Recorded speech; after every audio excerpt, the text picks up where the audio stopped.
got a 3 where you haven't is, made it. There's a 6. Brilliant. It worked. This is one of the things I would like to talk about in the podcast, like now. Go. I was saying this is one of the things I'm going to want to talk about is like, I mean, particularly as a single person running an event, having to keep up with all the erratas and FAQs and know what they all are. People ask me questions. I'm like, I don't know. Well, let's go and download it and have a look. Really? Is that a thing? I was just going to say, with my referees at UKTC, at least 2 or 3 of them just basically don't play Blood Bowl, and therefore they don't know the rules. So it's amazing how few queries we actually get based on how many games are played, and as you just described there. Thank fuck for that. Can I ask what your name is? Because I feel slightly uncomfortable, like chatting to you and calling you Dr. Hellboy all the time. Are you not going to say? That's fine. My name's Hell. Hell. Okay. No, my name is Stephen. Do you want to be Steve? You can call me Steve, Stephen, Stevie Baby, Stevie Wonder. He will always be referred to as Doctor within my presence. Dr. Steve, or just Doctor. Good evening, everybody. I'm going to try and get some sort of sense out of this. Welcome to One World, One Blood Bowl, number 32, the one where tournament organisers get to speak. As you can see from the beginning, a calm, reasonable bunch that I'm very certain will be well behaved and give each other lots of space. They're definitely not used to being the loudest voice in the room. So I've got together 3 different tournament organisers, people that are running tournaments, mostly tabletop stuff, I'm sure, but we might touch on some online stuff as well, but mostly I think this is a tabletop-facing episode. I want to talk about why they're doing it, the power-hungry freaks, how much of the riches and money they sit on, and just how much are they making out of us, the desperate hobbyists turning up to their events. And just the whole situation about running a tournament. Hellboy is here because he is the person, Dr. Hellboy, I should say. Hello, Doctor. Hello, thanks for getting my name right, PC. Well done. Lovely to have you back on the show. Beautiful as always, but now qualified as a full-on Doctor of Tropical Spiders. Yes, correct. Thank you very much. Which I've looked it up. That is a proper doctorate. It counts. It is certainly. Yes. And I will say, just in relation to that, I'm thinking of writing a new song, and it's going to go along the lines of anything you can do, Goo can do better. Because upon talking to Purple Goo at UKTC, there I was standing to chat to Phil, often do. In the same way as one talks to someone and goes, well, I just want a NAF trophy, and he looks at you and goes, well, I've got 30 of those in the cabinet at home, and there's another 20 in my car, and I've sold 50 on eBay. He looked at me and said, oh, so you got a doctorate, did you? Oh, right, well, I've got one of those. So there's nothing. Of course he does. There's nothing like bringing you right down to earth, right down to the Purple Goo, bringing you right down to earth again. Always lovely, always a pleasure. But yes, so yeah, I'm just mere Dr. Hellboy with 1 NAF trophy, and Dr. Goo with however many others. I think he probably did. He did it on a couple of afternoons, on a couple of Thursday afternoons when he wasn't doing other things. Absolutely, he was playing Fumble at the same time. Yeah, absolutely. Why wouldn't you? So, the Blood Bowl Boobalay. Can we look forward to more Blood Bowl bardic content? Are you going to sing us more songs? Potentially. We'll see how it goes. I've been a bit busy with work, but yes, I am. I've got a few songs. I've got a few songs that have actually been written for me that I need to record. I was unfortunately ill. Every time I had spare time to do anything, I fell ill. So I had a throat infection and stuff, so I couldn't sing. But yes, there's a few songs. There's a few songs in the lineup. We'll see what happens. I've invited you on this evening, not only because you're lovely company and great to talk to about Blood Bowl, and one of those people I consider with a very sharp mind, very good at finding, the points in rule sets to attack and the builds and things. I think that's a lovely skill of yours. And, of course, a poly bowler that you bowl across, Blood Bowl 2, tabletop, Fumble. You're comfortable with any sort of sets of dice in your hand. But I've heard that you are the magician behind the sort of curtain that is Andy Davo tap dancing furiously, pretending that the bang average chicken bowl is all his doing. Is this the case? Well, I like to think of it as really it's a 3-pronged approach. Okay, Andy Davo is the face, El Duderino is the voice, and Dr. Hellboy is the brain. Okay, so you're the man that if anything goes wrong, it's on you, basically. Yes, and if it all goes right, it's Davo's success. And Duderino just shouts at people. No, there's more to it than that, and we will come to that a little bit later on, because it really is a team effort. But yes, I do run the I ran Dave Rotational 1, and we are running Day Rotational 2 in less than a month. It's about, I think, 29 days away, 28 days away, something like this. It's only a few weeks away. Roster deadline coming up, guys. If you haven't submitted your roster, make sure you submit your roster on time. We'll come back to that as well. So, hopefully the two wise heads I have gathered this evening will be of some use to you, and I'm hoping you may have the odd question, or indeed you may tell them they're entirely wrong, having done it once before. I'm sure you are an expert. But just like if I got bit with a subtropical spider, I wouldn't come to you. If I want to talk about tournaments, I would talk obviously to someone who either runs the biggest and the best one run ever in Britain. It is the bestest, it's the biggest. Or to someone who runs the local ones, and hence my Own Your Favourite if I invite him on. So before I turn to the legend that is Brendan, that is Pipey, let me say hello to Tom Loynster. Good evening. Welcome to the One World, One Blood Bowl. Good evening. Thank you for having me on. It's a pleasure to have you here. You are guilty of being a tournament organiser, I believe. I am, yeah. I don't think we've talked much in detail about the level of tournaments I've run before, but I did the first Age of Sigmar events at the LGT. So I have run events up to 150 players plus, but in terms of Blood Bowl, then I've scaled that right back because the enjoyment I get out of tournament running is to have all my mates along to a small pub and hopefully play myself. So I think that's an interesting thing. I want to talk to Pipey about what gets you going about tournament running, why you do it, because I've sort of explored the big events and then have scaled it back. Certainly a question area I want to get into. I mean, I've characterised you in the advertising for this as running somewhat bijou, almost boutique tournaments.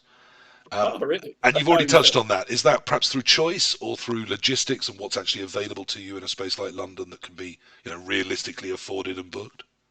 Yeah, no, it is. It's a scale thing in London as well. Like you really have to drill down into what you can afford and what you can fit people into, particularly in the London area. And you have to get someone on side who's going to rent you a space for a reasonable price. And it so happens that the guys at Rule Zero are really good mates of mine.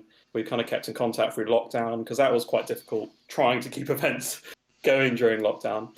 But they've been very generous with their space and are quite supportive of the fact that I tend to bring along a lot of people that drink a lot of their beer and wine and eat a lot of their food, which they quite like. So they're happy to have us back. So it's about the turnover both for the event, but also money out of you, but also money out of the custom coming through the door at the event. Right. And tell me about Blood Bowl. Why are you in Blood Bowl in the first place? Because I know you, but lots of other people won't. So what's your Blood Bowl adventure journey and life like? I played Blood Bowl from a very young age, actually. I remember playing Blood Bowl like 12, 13 years old, with my brothers, kind of way back in. I can't remember what edition it was. It was the proper edition where we could do proper passing and blocking stuff. It wasn't the one before. I think the proper edition is defined very much as the one I started with by everybody. What, the CRP one? No, the one they started with. I mean, I started with the first edition that had the little slot bases and the cardboard pieces. Okay. That's proper Blood Bowl to me. I would say proper came in sort of third when it became a bit easier to learn and play a game within 2 hours. Right. Was how I would gauge proper edition. But then I had a massive hiatus and played a lot of Warhammer Fantasy, a lot of 40k, and that was when I started running Age of Sigmar events and kind of going through that. And then I came back into the game when it came out in 2016. Like I think a lot of people who played it when they were younger, I was like, oh, this is cool. Blood Bowl's kind of back. GW supporting it. Here's a cool team. And I've got some old teams. I'm back in. But there are all sorts of routes into Blood Bowl. I mean, you've come seemingly from other tabletop games. Then there's people playing card games coming in, people playing the computer game coming in, people that never played another game but just remember Blood Bowl, but are playing Blood Bowl and doing the painting, and that's another reason to come in. So your roots from other gaming. So why Blood Bowl? Why give up Age of Sigmar with all of its gorgeousness and time-traveling dwarves? It's. I just love a game that you can play in the pub with a mate on a weekday night. So I started to play it. I was going down a local wargaming venue rather than having to drag down an entire case to work and then take it on to wherever you're going to play it. I could just have something in my backpack, turn up at the pub, play for 2 hours, and have a couple of pints. And then the league format that we now have in London, we have two really good leagues that I played in both, and I prefer the ECBBL, but I played in the DBL as well. Both are great leagues. And I just enjoy that format of we're going to play 3 or 4 months, you're going to meet some new people, and all you have to do is bring this one small box that you can play on a board with in a pub. I like pub games, I guess. That's so there's a portability to Blood Bowl, isn't there? It's very an achievable size to what you're taking with you and trying to do. And I play Blood Bowl in pubs all over the city of London where there are people who are a bit confused, asking you questions and coming over. Like, it's a game that you can just play in a normal pub environment, which is, I think, quite unique, particularly from Games Workshop games. Like, there's probably Shadespire, but other than that, it's Blood Bowl, really. Yeah, so with the ECBBL, we've got the biggest, oldest sort of London league that's run forever, that's very much about pub-based gaming and about Blood Bowl. And then, of course, the DBL is the Blood Bowl wing of the bigger sort of wargaming London organisation. So there's the sort of the Behemoth and their Blood Bowl wing, and then there's just the Blood Bowl people. So it's a really nice split in London. But it does mean, of course, quite an active tournament scene, although perhaps a little bit lower than in COVID. And you've got a multiple of brands running. Why is that? Why do you do 3 different things? Multiple in brands, sorry. So that again? Well, there's Borac Bowl, Super Bowl, and some other one. Yeah. Oh, for me, it's all about creating diversity for the London guys. So, yeah, I mean, going back to what you were saying about the tournament scene, we actually had a tournament series that the NAF brought in. Like, they brought they were like, this tournament series idea is really cool. Let's do tournament series. And then COVID hit and kind of killed the idea. But we ran one London tournament series, which was great. It was 2 of my events. ECBBL ran 1, DBL ran 1, and the BBBL, which is in South London, that's kind of died off now, ran 1 as well. And that was like 10 tournaments where you had to play in 3 of them, and then they crowned a champion at the end of it and linked all the tournaments so you got a certain number of points for playing them and stuff. And actually, we're going to try and bring that back. Like, I mean, that's one of the things I really enjoy is being a Blood Bowl organizer in London with a number of other London organising people, and we're all just mates. We're like, when are you going to run an event? I'm going to run an event that month. You run one that month. I'm going to do Borac Bowl, which is a silly mutations one this month. So actually next month is going to be the ECBBL one that's, 2 months' time, that's much more serious. And we try and balance the kind of different types of events that you might do. There seems to be a sort of home counties ring around London forming up into a series as well. So, perhaps the wall of the M25 might have to be penetrated for some Blood Bowl. We'll see. But certainly I'm at an event of yours in a month or so's time. I'm very much looking forward to it. But do you still actually play Blood Bowl? And if so, is it mostly, do you sit in pubs and play it, or do you do any online Blood Bowl? Yeah, so I play in the ECBBL. I've tried to play every season. Even now, at the moment, I'm based down in Wiltshire, so it's a sort of 2-hour train journey up to London. But they have a pretty good system, actually, where you just say, once you're in the league, you just say before Sunday night, I'm free next Tuesday night, and they just organise a game for you. So you don't have to, chase opponents. There's none of that kind of stuff going on, which I think was easier for me than the DBL, which is a much more, you have to find your opponents and make sure you can play them. ECBBL is an easy kind of, I'm free on Tuesday, please arrange a game for me. So I come in probably 2 Tuesdays a month and play games in central London at a pub near Waterloo, which is great. And then if I can play in my tournaments, I do. As you know, I'm always the spare player. And I think I had a run of Well, yeah, I want to talk to all of you about that, about what happens during the day. So let's keep that until we get all 3 of you involved. And let's finally say hello, of course, to Pipey, to Brendan. Hello. Hi, everyone. Hi, Dave. Thanks for having me on. It's a pleasure to have you here. Thank you for getting the technology going and for welcoming us into your garage. We feel very special. Absolutely. You organised, I called it the biggest, the bestest tournament in Britain. Talking about, obviously, the UKTC, the United Kingdom Team Challenge. As I said it, I looked at your face. You did not look humble or ashamed. Do you accept that title? Well, I was waiting to speak. Those are very kind words. I think it might be the biggest in terms of participants. I mean, is it the best? I mean, I think they're all so different. Every tournament is different. It's certainly, team play is very popular. And all I've done is just kind of taken that very popular type of Blood Bowl and sort of allowed that to happen. So you might say team Blood Bowl is the most popular type of Blood Bowl, and therefore providing that on a big scale is what's made it so popular. And yet there's not a huge amount of competition for you, is there?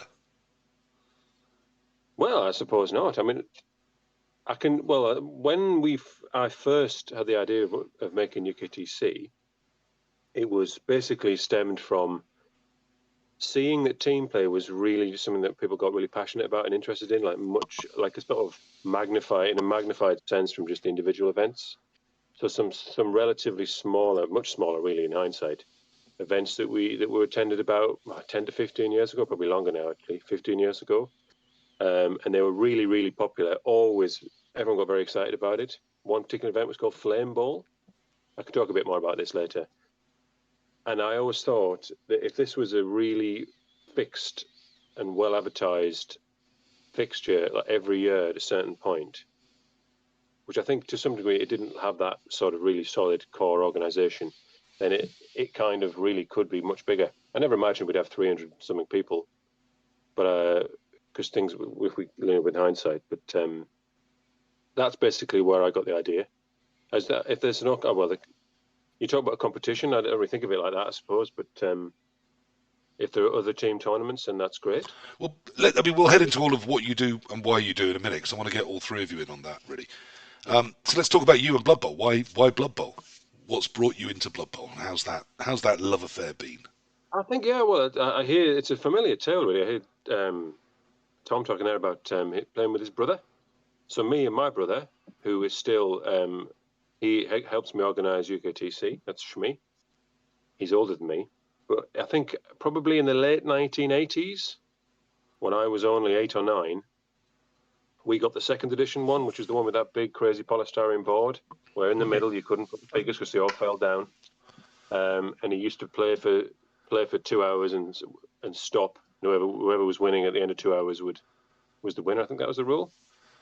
And at that age, I was much more interested in just sort of having a team and so the idea of it. I can't remember too much about the rules. But that's kind of where me and my brother got into it. Things like White Dwarf. We played other games like 40k and Warhammer. And I started playing tournaments probably when I was about 18, 19, and played quite a lot of Warhammer tournaments.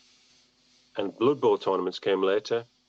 And you can, as again, you describing there, Tom, about the sort of the way that the relaxed style of Blood Bowl, and it's how it's really easy to play. In a tournament as well, that's it. To me, it's a much better tournament game than things like Warhammer and 40k. Yeah. So involved, and so it's a lot you can disagree about with your opponent. You can get, getting into arguments about whether a matter of an eighth of an inch. This sort of nonsense that basically did happen. Whereas Blood Bowl is a chilled out game, a simple game, and it just worked as a tournament game. So as soon as I started playing Blood Bowl tournaments with the NAF, it just kind of became something that I loved. And it's really grown from a really small calendar to like a huge calendar, tournaments every week, practically these days, from when I started, when it was only a handful throughout the calendar. But there's now regularly 3 or 4 events on over a weekend, isn't there? I guess I blame my brother, really. You can blame me. Doctor, is that, just touching on something there, something about the exactness of Blood Bowl. I've never asked you, is that one of the appeals for you? Yeah, I think there's something about it. I like the probability. I like positional Blood Bowl. I'm a dwarf fan. What can I say? No one else really is, but I like the positional. I like the positional aspect of dwarves. I'm very much genuinely my two favorite matchups in the 2016 rules of Blood Bowl when I really got back into it are lizards, dark elves on either side, and dwarves, amazons on either side. Those are my two favorite matchups.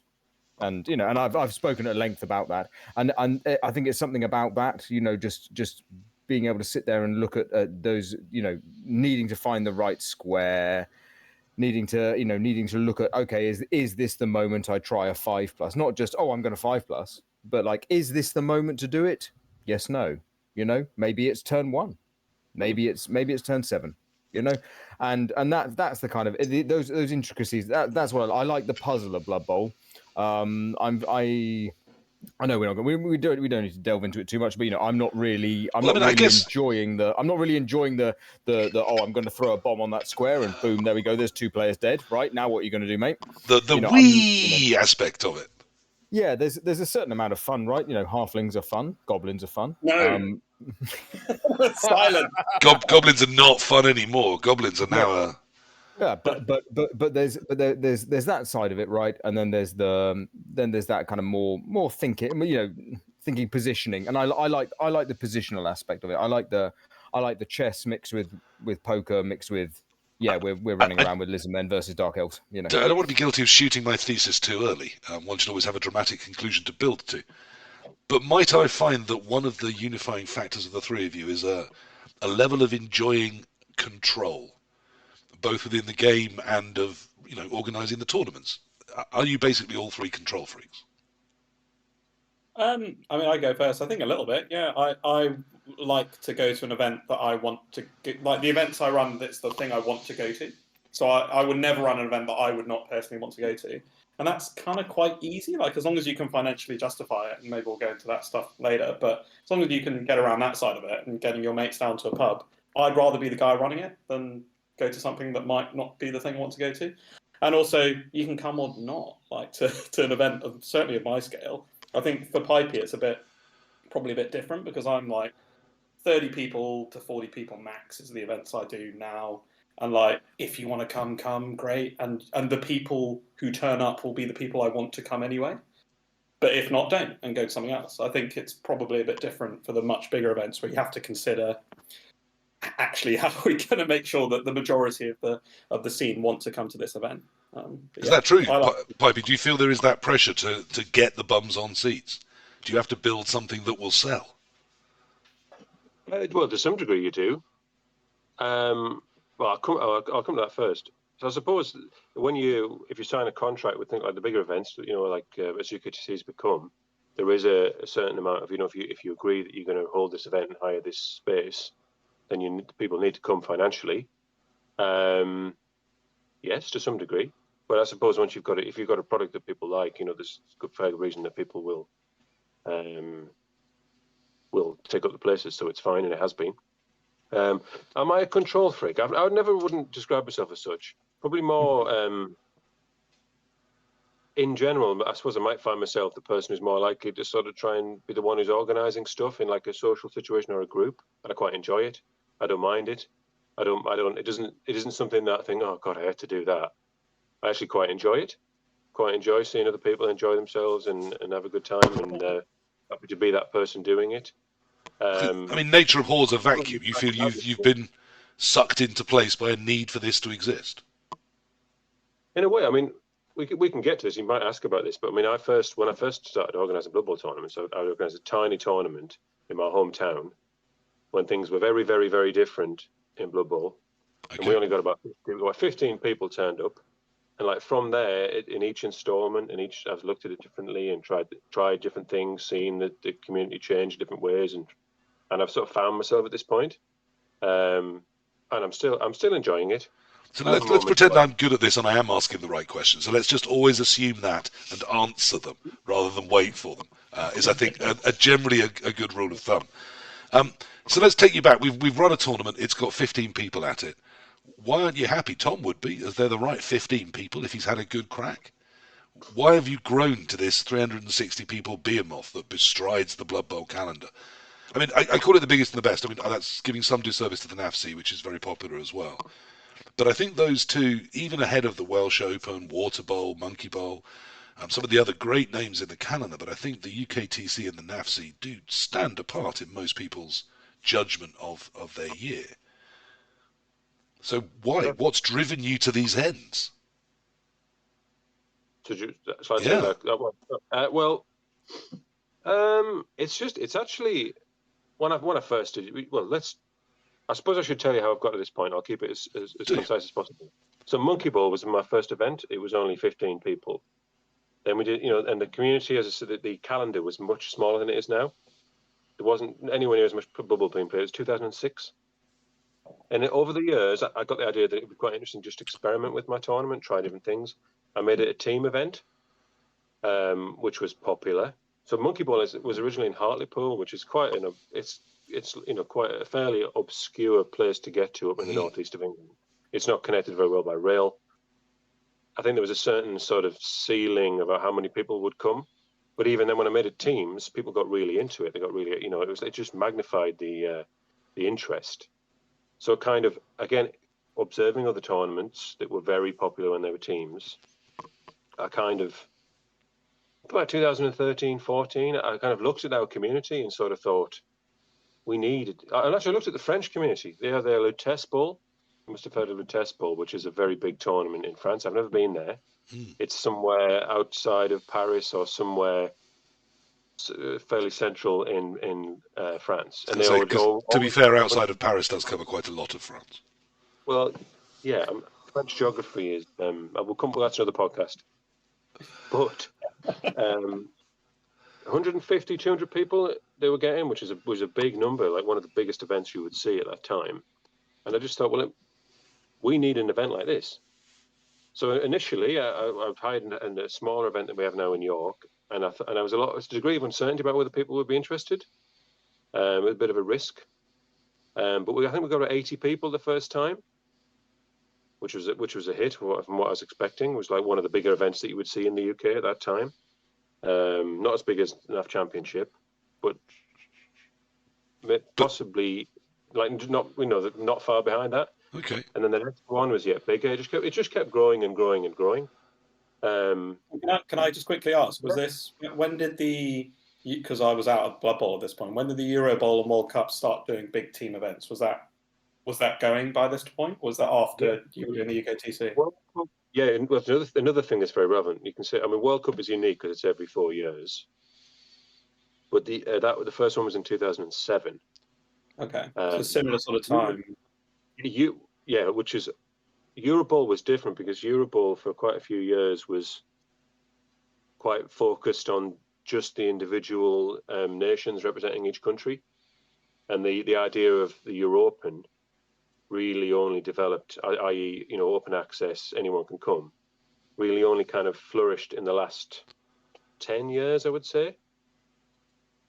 So, but again, you could see when European did this, when Euroball had basically said anyone can come as a team. It was extremely popular.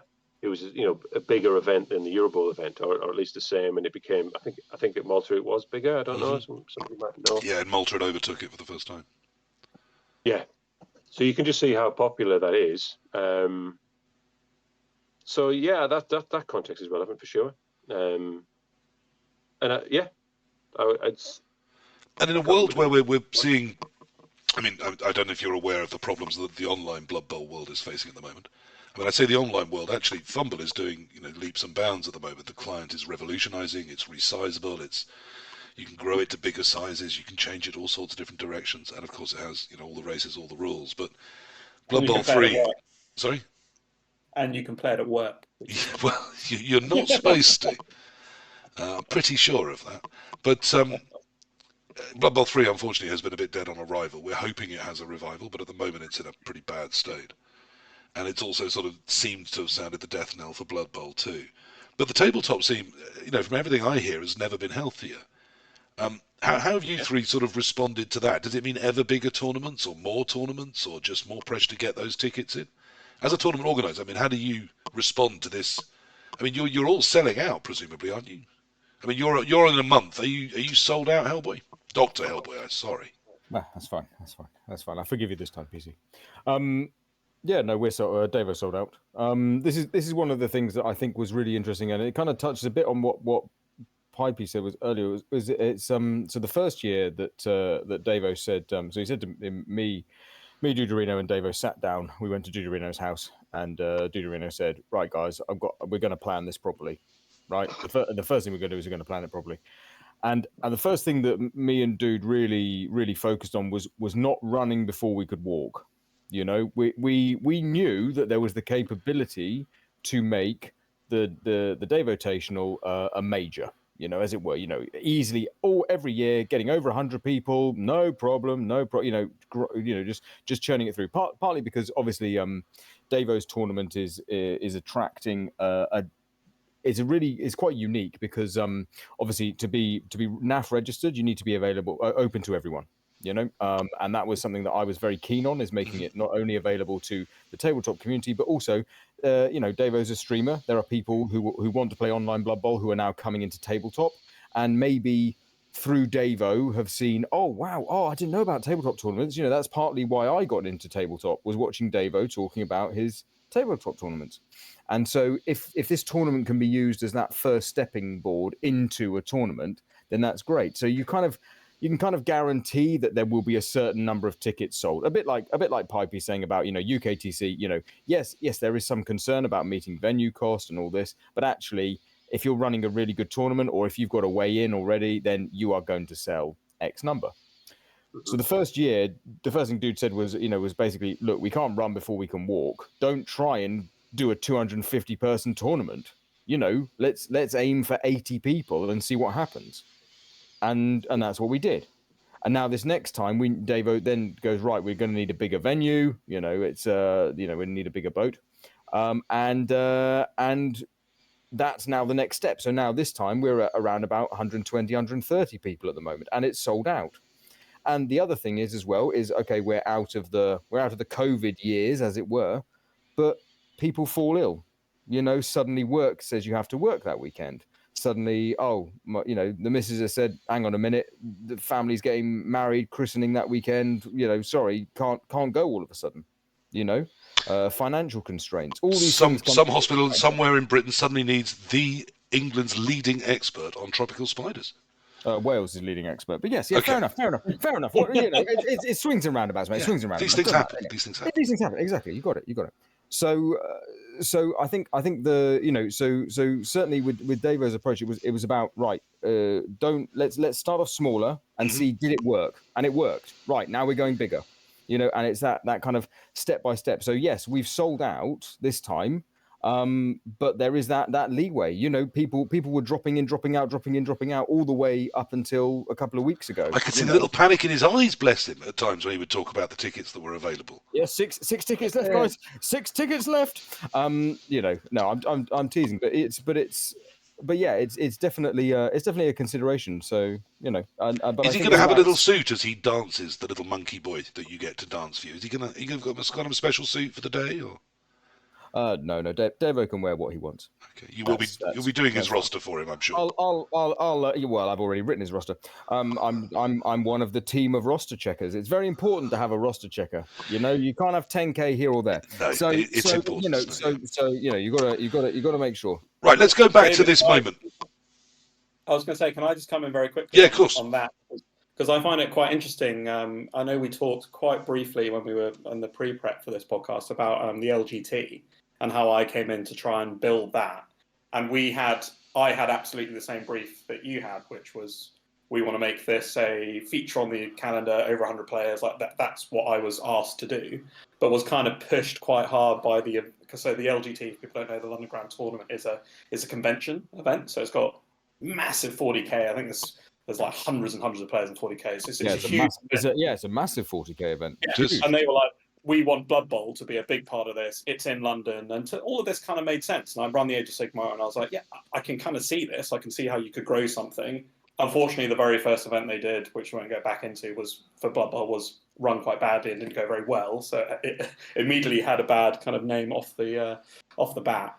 But then also I had the pressure from the convention organisers to say, this must be a 2-day event. The price cost was really high. I think it's like £50 or £60 for 2 days, which is just like, you're just not going to attract people for it. And you didn't even get a dodgy sandwich for your 60 quid either. Right, it was all, the food wasn't even included. And parking. You had to get parking at Pickett's. Yeah, and you came, and actually the event itself, I think, went fine considering. But we only got, and this is the crunch. Don't tell me how many. It was a hyper-competitive field. I just happened to win it. He did win it. Hundreds of people were there. I think 14 players on the day for a 2-day event. Yeah. And that was the problem. You can be quiet. I've won other events. That's the minimum for a NAF tournament, isn't it? 14. Yeah. You see, you don't need any more. That's what you're saying. Well done, PC. But that was the failure, because I went to him and said, mate, we've got to do a 1 day. It's got to be cheap. We'll get volume of 50, 60 people that have a good time, and then we'll build to 2 days. But you've absolutely done it right, where you're like, let's build from something and go somewhere. But I think I'd definitely learned from that is that you can't just come in and say, look, we're going to do a big 2-day event. Look at this price point. It's just not going to work. Like, to be honest. So let's roll back to that moment where Hellboy is having his moment of inspiration, and Brendan too, as a stripling young man, is looking at the world and saying, I'm going to run something called Monkey Bowl. And you're thinking, okay, I've run Sigma, I can run Blood Bowl. What else needs to go in at that moment? If someone's watching this spuriously thinking we're going to help them run tournaments in the future. So as well as deciding a sort of a size, what's a realistic prospect for a size? And that obviously involves venue costs and a venue. What else do they need to get right at the start? What else is the inspirational moment? What needs to happen right at the beginning? I mean, you go first, mate. Yeah. Go on. Oh, that's what. Do you know what I was going to say? If I can just briefly touch on what anything, open house. There. So Andy's tournament, there's something sort of unique about that, isn't it? Because Andy is a very well-known online presence, isn't he? Playing the online Blood Bowl 2. Yes. Yep. Forget Yeah. this one. I mean, if you don't you know who he is? I do know exactly who he is. Yes. And so obviously he's very much lent on that, and that's been sort of like his personality has been quite a big impetus in sort of, and you're quite ambitious, really. I suppose. I think you might get 80. That's a big tournament. That's one of the bigger tournaments that we have on the circuit. So that's a phenomenon in itself. I suppose if you ask, what would you advise, any tournament organizer from scratch to do? I suppose that's difficult because there's a lot of. I mean, again, back to my experience, it was so different when I started organizing tournaments way back when. Things have changed a hell of a lot. Maybe I'm not the best qualified to answer this one. I don't know. I suppose definitely give yourself loads of notice so that people can the other things in the calendar, people can plan. You don't want a very short notice situation where people have already got other plans, because that could be sort of doomed to not a very good outcome. So many months in advance is a good idea.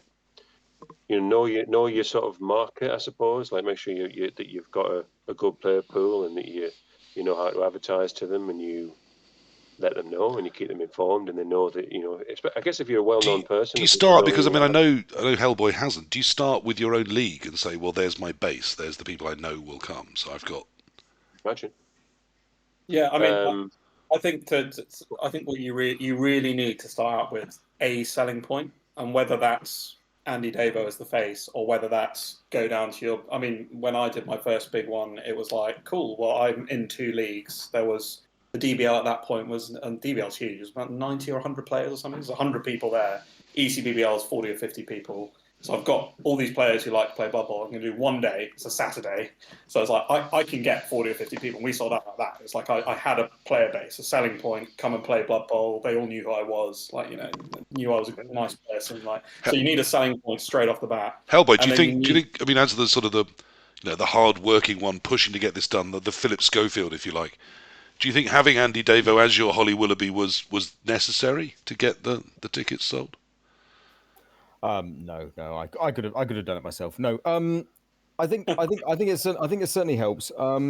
Someone who I think has done it really well, who you've had on the podcast before, is No Number, who runs his series in High Wycombe. He runs his own game store. And I remember chatting to him because he said, well, we don't actually run a Blood Bowl league because no one wants to commit to that. But, every Thursday night or whatever, we run a tournament Blood Bowl. I create a NAF rule set, or, we try a tournament rule set, and everyone turns up and we just play whoever's there. And now Tom has gone to running, he runs a tournament every month. He runs 11 kind of lower end one day. As is this the High Wycombe? High Wycombe, the pitch invasion, right? And if you haven't gone to them, Tom didn't ask me to do this, but I've been to several, and I'll come back to it when we talk about rule sets.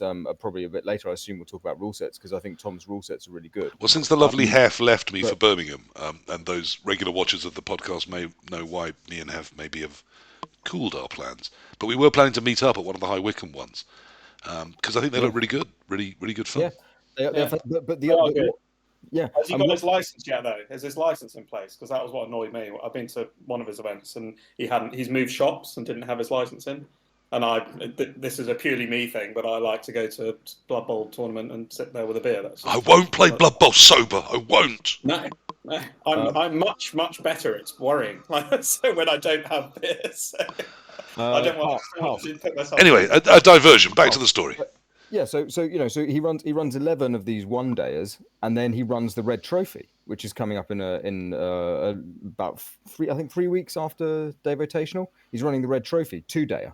So that's your pinnacle with a slightly different rule set, and then he runs 11 events, which are it's aimed at those local league guys, the guys who will occasionally drop in. If I attend a couple of those a year, well, that's another person who's attended a couple more, and then if each of us and other people listening go, yeah, I could do one of those, I'll do 1 or 2 of those, then all of a sudden you've got 20 people turning up to every single tournament, and it just chips away. And he's also in the luxury, maybe in some ways he might disagree, but the shop is open anyway, so he can run the tournament there anyway. There's no venue cost, there's that, and so I would say that maybe if you're looking for a starting point, if you're at a, not necessarily a Games Workshop setup, but if you're at a local game store, I've got one around where I am, their shop's going to be open on a Saturday anyway. You have a chat with the guys and say, right, if I wanted to do a 3-game tournament, 2 hours a game, could you do lunch out your cafe? Maybe call it 15 quid. I'll bring my laptop down and I'll run score on it. I'll do the admin. You just have the venue, and they probably go, yeah, all right, mate, give it a go. I've got 8 people in the league, maybe. Yep, I'll have a word with a couple of my local mates. Boom, there we go. There's 12 people. We're not taking up too much space. Job done. Bish, bash, bosh, and you are printing the folding. There's clearly money in it, guys, isn't there? I mean, it sounds easy. It sounds like this is just a easy mechanism for printing the cash. Side hustle. Is there money in this for you? Do you risk much? Do you make much? Does it break even? Oh, I went there. Look at their faces. I'm happy to go first. I mean, so actually, before lockdown for me was a lot simpler. Because I just was filling events. It was easy. I knew what the budget was because I knew that I'd have 30 players. This is the budget. And then when lockdown came around and I was trying to build events back up, I just didn't know who was going to turn up. And I gave a free, you can cancel up to the day of and I'll take the hit kind of scenario.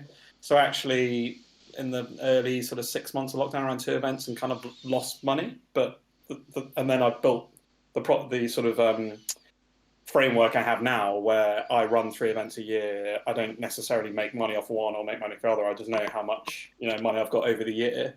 And then I don't broadcast these events, but any money I have at the end of the year, I give to an armed forces charity, just whatever I've got left. And actually, last year it was a reasonable amount. This year, I don't think it's going to be very much for various reasons. But for me, it's definitely a break-even thing.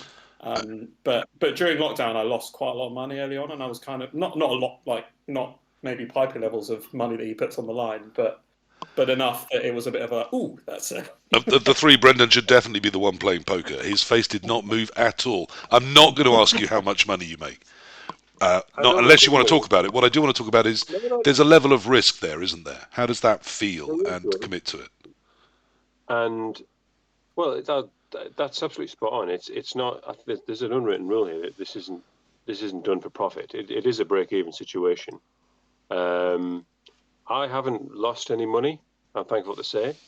There are a few moments where it's stressful. I think what I find it stressful when my venue occasionally moves, like the university occasionally moves the goalposts after making an agreement, which does get a bit stressful. And I suppose that would probably be there've been the odd occasion where I thought, why am I doing this? That the odd occasion, as I said before, mostly your prizes and trophy, Pipey. Is your prizes and trophy? Do you have sponsorship, or when do you commit to that on a big scale event like yours? Gifts is probably the more expensive aspect in terms of one of that, for everybody. Well, this is probably what I would say to. This might be going back a little bit towards say somebody organising an event. If you can. Try to structure it so that you're committing to certain things as late as possible when you don't know how many people are going to come. With UKTC, it's been so popular that I have been able to plan some things in advance. And again, this is probably one about the financials. There've been 1 or 2 where I've committed to something quite expensive in the expectation that obviously funds will come in due course. But there's always a degree of risk with these things. Because I suppose in theory, there could be another, international catastrophic event, or there could be something could go wrong with Blood Bowl. So there's always some risk, and sometimes a little bit of stress, but it's things seem to be working out okay. And as I say, it's a break-even situation. Because weirdly, I know that you couldn't offer this at your events, but one of my key risks that has come up much more recently, which I think is a good thing, is that at my events, to make it particularly easy, because the DBL is quite a fluent league. They have a lot of very new players coming in a lot. So to make it easy for people to just come down to play in a pub in London at all, a NAF, what the fuck is the NAF? Why do I have to make up a name for this thing? Like, you know, I have Very a lot good of question. players who are like, you know, what is this thing? So to make it super easy for them, I don't even make them pay their own NAF registration. I say, you turn up. If you're brand new, I'll pay for it. Like, because I can absorb that into my 3 tournaments in a year, 24 players, like that's fine. And I think it makes it easy for players to be like, I don't have to pay anything extra. This is the tournament. But then the event, actually, the one you came to, PurpleChest, had 7 brand new players in a field of 24. And that's pretty unusual. Like, normally I get 2 or 3. So I was like, oh, wow, that's like 70 quid extra in this budget. The way I see it is that them getting free NAF membership is on the price of my ticket. Because you're still breaking even, so I'm paying for them to join the NAF. You are, yeah. Thank you very much. You're And I didn't even get to win that time. Shocking, shocking. Principle that the new NAF member, of which there's usually maybe 15 to 20, that is paid for by the UKTC stubs. So in effect, the people coming are paying for that. Out of the budget. Yeah, I mean, I don't, in case people didn't realise, I don't mind. That's fine. Yeah. I think this is a lovely. But I am lovely point, though. I think this is a lovely point, though, right? Is that you know, it is very much not profit, right? You know, is that what Andy's told you? Davo, Davo handled the funds. Davo told me it was very, very close to this. But you're making no money, right? So I can sit here and say I'm not making any money. I can't speak for Dave. No. But it's very much, you know, I know I've attended several UKTCs now, and you know, I think one of the reasons why UKTC is one of the best tournaments is not just the venue, the camaraderie, the team aspect and stuff. It's things like those gifts. You know, I know you've spoken about it before, PC. You know, there's only X number of gifts that you can receive at a tournament that aren't of any use. But I can tell you that in my UKTC drawstring bag, there is a UKTC ball token, a UKTC prone counter, and you know, and when I bring another UK, I've got that one. I've got that one. I still use it. I use that one. And you know, and there are my UKTC dice from this year. You know, and that's the difference, right? You know, and it's those small details that make the difference. And it's also, you know, Pipey invested in pitches. You know, and that's a monetary investment that, you know, it will slowly be recouped over time. And Davo has spoken to me about that and said, you know, as we were driving back from UKTC this year, Davo looked at me and said, "Do you think we could? Do you think we should? Do you think we could get pitches for Davotational? What do you think?" And you know, and we had that discussion about, right, if we have wipe clean, because Nando's is a bugger for stains. Well, Nando's beer, you know, some people drink beer while they play blah blah. Anything really, you know. But it's like, you know, do you choose to take, you know, oh, we've got, I don't know, let's pluck a number out of the air, £200 left over this year, right? It's going to cost £500 to buy X number of pitches. Yeah. Do we take a hit of £300 and then hope? You know, I'm just plucking numbers out of the air here. What's your pitch solution at Davo then? You need what, like 60, 70 pitches? What are you doing? Luckily, we know a few people who own several pitches. You know, I own 4 pitches. You know, so I'll bring 4 pitches. You know, Mike Davies will be bringing some pitches. Thanks, Mike. You know, you just ask people to bring a pitch. You know, I mean, it does make me think NAF should have a centralised source of lendable, wipe cleanable pitches that could be, you know, anyone over 100 people at an event can rent or buy. Just in the UK. Sorry? Do you mean internationally or just in the UK? I presume you mean just in the UK. At One World, One Blood Bowl, I mean available to anyone that wants them. I mean, I'm sure shipping would get them places. So another reason why. So again, it comes back to what you were saying earlier about being organised and stuff. I think.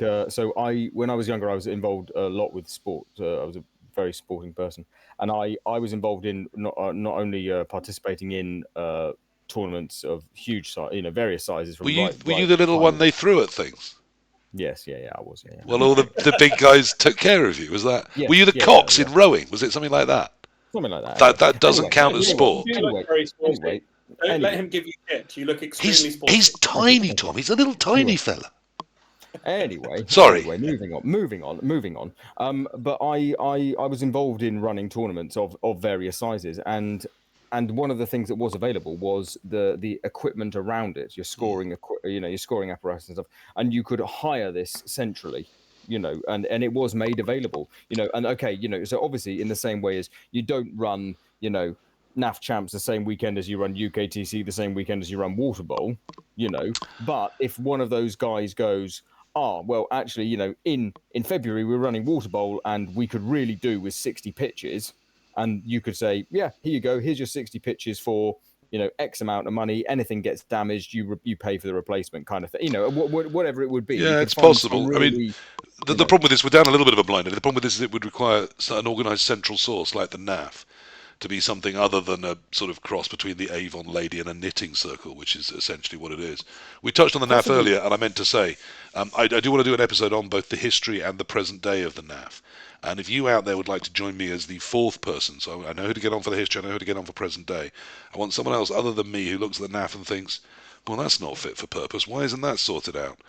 Come and sit alongside me, and we will have a nice debate about the NAF, which I rate, but it's in a state. So yes, I think you need a central source like the NAF to pull its finger out of its arse and be capable of organising anything we at all. We do provide that service up in the northeast. I do loan my pitches out to smaller events. Yeah. Which is it's kind of that sort of situation on a smaller, like 20 pitches, 30 pitches. I use them at Monkey Ball. It doesn't surprise me. Let's go back again to this forming moment. How soon do we need to get the gang together, get the team involved? You've distressed me. At every tournament, I look at these godlike figures in their black and white striped shirts.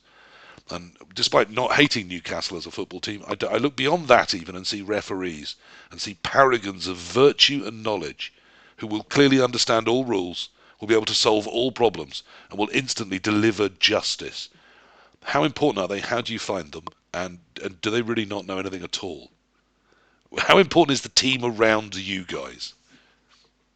So I always run my events very much as a community thing. So I know, I mean, like at our events, Dave, if you're near somebody, I'll be like, well, he knows, and people will ask you because they've seen you, and there are loads of other people around who will just ask players because they know that they know.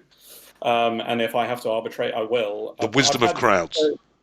Yeah, I've had very few occasions where I've actually had to like really lean in. I actually had Pipey. I was talking to well, actually we were talking very briefly about it on the pre-podcast about I had the concession thing came up for the first time for me, and that's the first time I've had to really properly get the rulebook out and be like, I just don't have people conceding at events. And it was his first NAF event. He'd been to league games and played a lot of league stuff, and he was like, well, I'm not having a good time, I'm going to concede in like the first half, like turn 5 or something. So I was like, what is this? I'm pretty sure this is in the rulebook. Like, it's kind of like just not come up before. And then I actually went and spoke to him after. I was like, mate, you've got to give your opponent a game. Everyone's paid to be at this event. Like, they want to play a game of Blood Bowl, and that was more the discussion than the rules thing. But then also I had to balance it out within who's going to win the event. How is this going to impact the scoring? But yeah, getting the rulebook out for me is not very common. Usually, there's enough people at small events around that know the rules and will weigh in. So, but I think for Pipey, it's probably very different. Do you, as with these bijou, these little lovely boutique tournaments, do you feel you can rules lawyer your way past anything that comes up to you then? Because you're basically saying, I back me. Yeah, and I do. At my events, I will very much, particularly if I'm playing, I'll say, this is the decision I've made, crack on. And I've never had somebody be like, you're a dick. Like, it's never come up. Dr. Steve, it strikes me you can throw down with the beardiest rule lawyer there is. Between you, dude, and the pretty boy Andy, who's presumably playing some Blood Bowl, do you play? Do you need more of a team? Are there 120 people? Is the three of you enough? Yeah, well, I think that. So the truth of it is, PC is everyone needs a Duderino. The guy is absolutely joking aside. You might think me and Dude have a laugh with our commentary and we're boisterous and whatever. Duderino can manage anything. He's a project manager at heart. And that first meeting that we had, I mean, Duderino was going to the point where he was like, right, how many bin bags are we ordering? What are they doing around the bins? It was to that level. Duderino had brought that level. He was that organized And so I just sit behind the computer because I can read because I've used software and stuff, and I can run score, and Davo can take money from people and make a spreadsheet. So you're the smart one, he's the organised one, and Davo's the pretty one. That's what I'm hearing. Well, I mean, Are you saying Davo's prettier than you?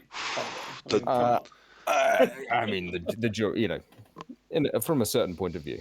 Anyway, but no. In all honesty, Duderino's organisation, on the day, Duderino will just be shouting, "Oi, you're playing this person. Why haven't you done it? Or, oh, by the way, that person can't move off that table." All that kind of stuff. But actually, the behind-the-scenes cogs at that beginning meeting, that was all Duderino. And then in terms of refereeing stuff, so I'm not playing. Duderino is the spare player. If someone drops out, Duderino is the spare player. And then obviously if another person dropped out, then Duderino wouldn't play. So I'm not going to play at the event. But we also have, we know when you look at the list of people who are coming, there are people there who you can say, right, we've got this rules query. What do you think? And one of those, of course, being the young man Dementor. So Dementor is kind of he's the D'Artagnan of the Three Musketeers here. Of our event, and he's stepping in to help check rosters with us, which I'm incredibly grateful for.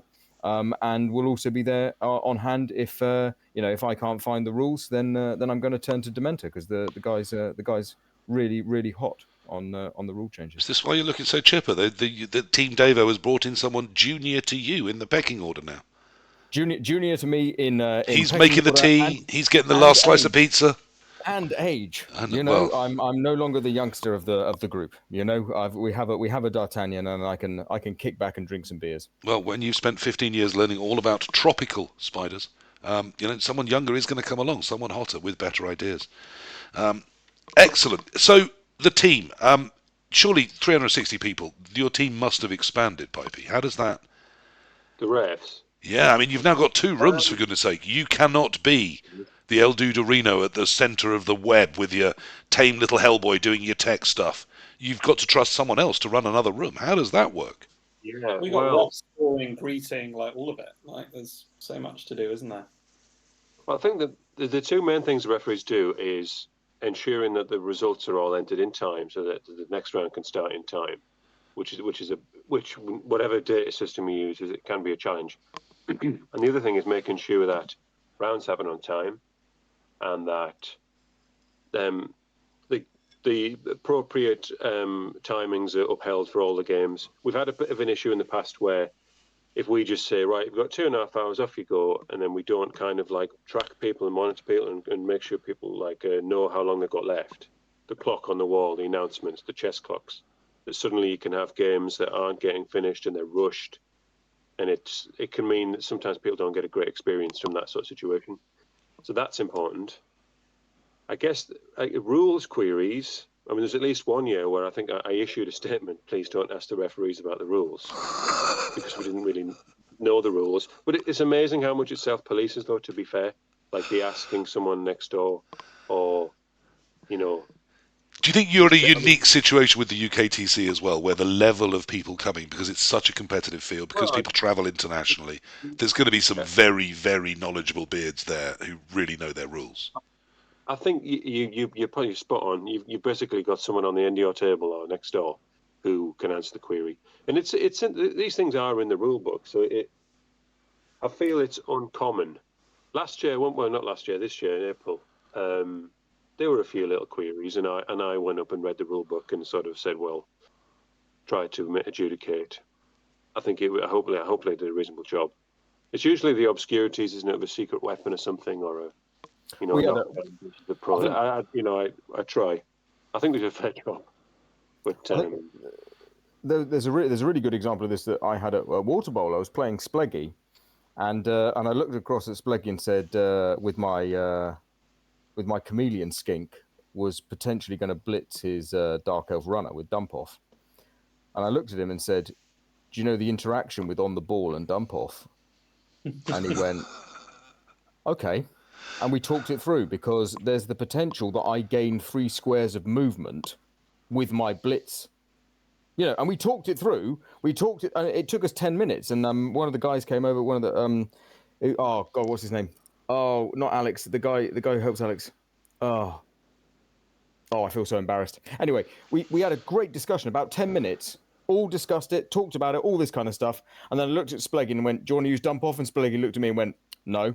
So I one depowed him. But you know, but that was great. But that's the point. It's like sometimes there are rules that are so like there are, you know, that's a really great example. When someone's calling over a rules person, it's not just, oh, can I? Oh, I've rolled a both down. Can I use frenzy? You know, it's not going to be easy like that. No, it's a vampire who, because of a prayer to Nuffle, has bonehead, as well as needing to re-roll its animal savagery, who's trying to use jump up.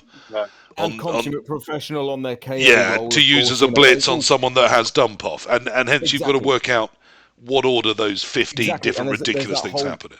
Exactly, and actually, you know, I don't know if Spleggy enjoyed it, but I actually really enjoyed it. Like, that was probably the most enjoyable part of the weekend for me. That weekend was actually just sitting there with someone who's also got that same kind of thinking. You've got a doctorate now. You've got to stop saying things like that in public.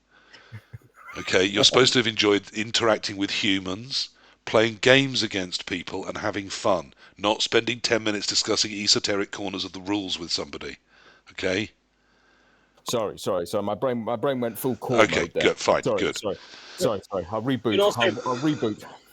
But also, Pipey, I mean, that's quite an interesting discussion point, because I certainly found that the BB 2016 rulebook was essentially CRP, and I think they changed like one thing. It was basically the CRP rulebook, and they put the words down.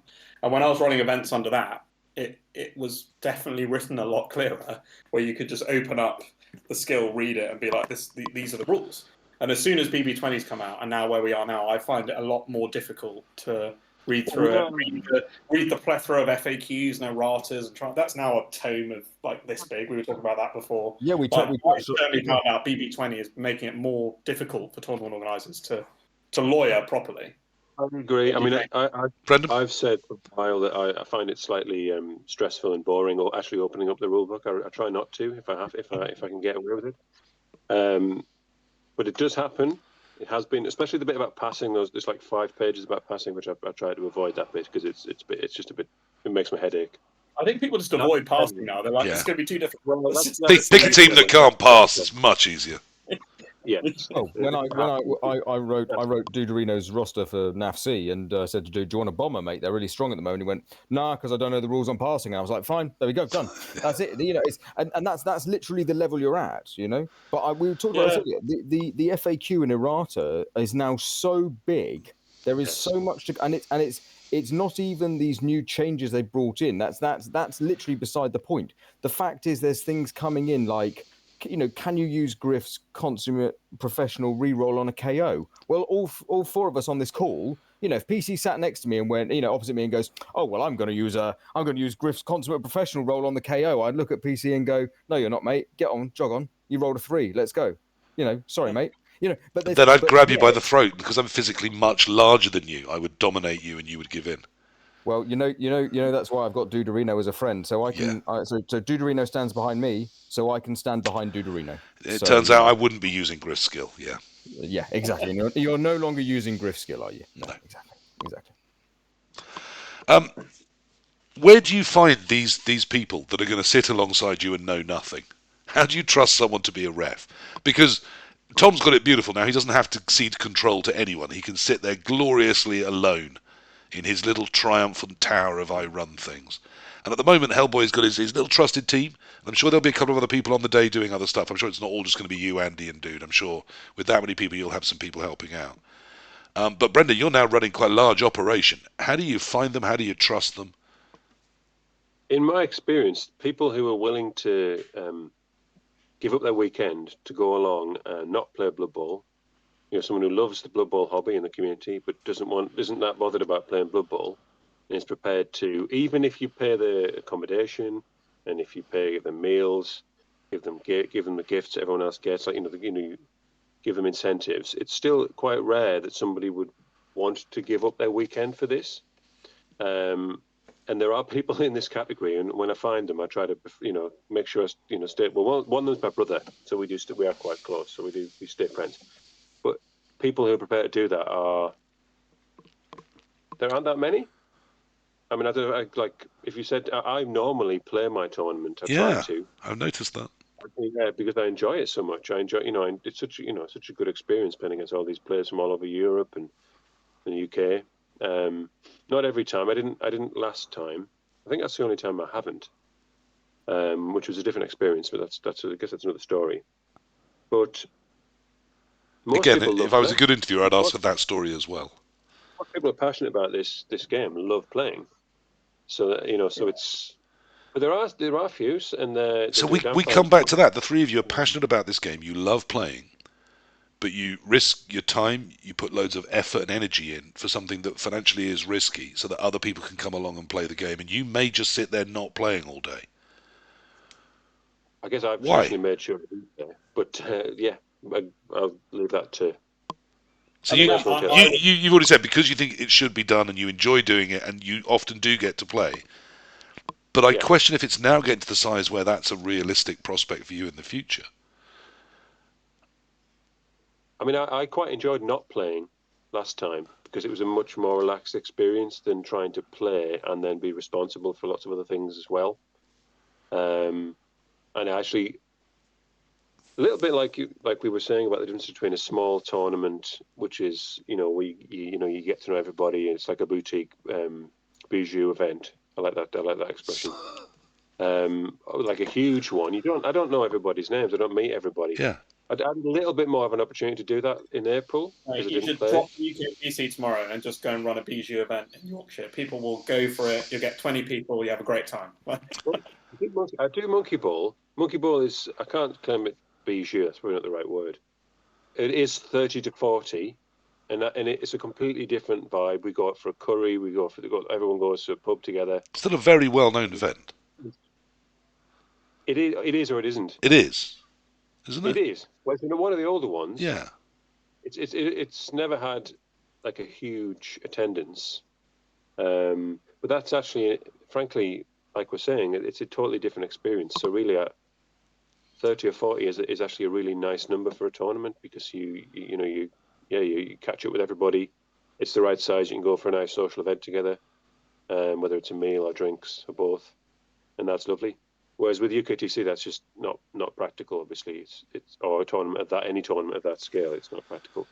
Now we'll already have lost half the listeners that were tuning in for any of this anyway. But at some point, I do want to ask about rule sets because people always massively over-care about those. How soon and how important is getting the rule set organised? When does that come into your thinking? Well, and is it important? Am I wrong? Is it a key thing?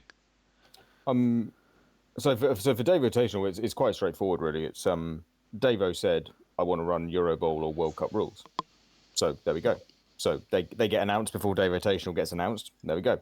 Sorted. So in one sense, your hands are tied to the rule set.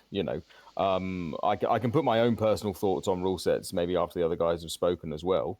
But for Dave Rotational, it's very much, we follow the World Cup. This year, we're following the World Cup rule set.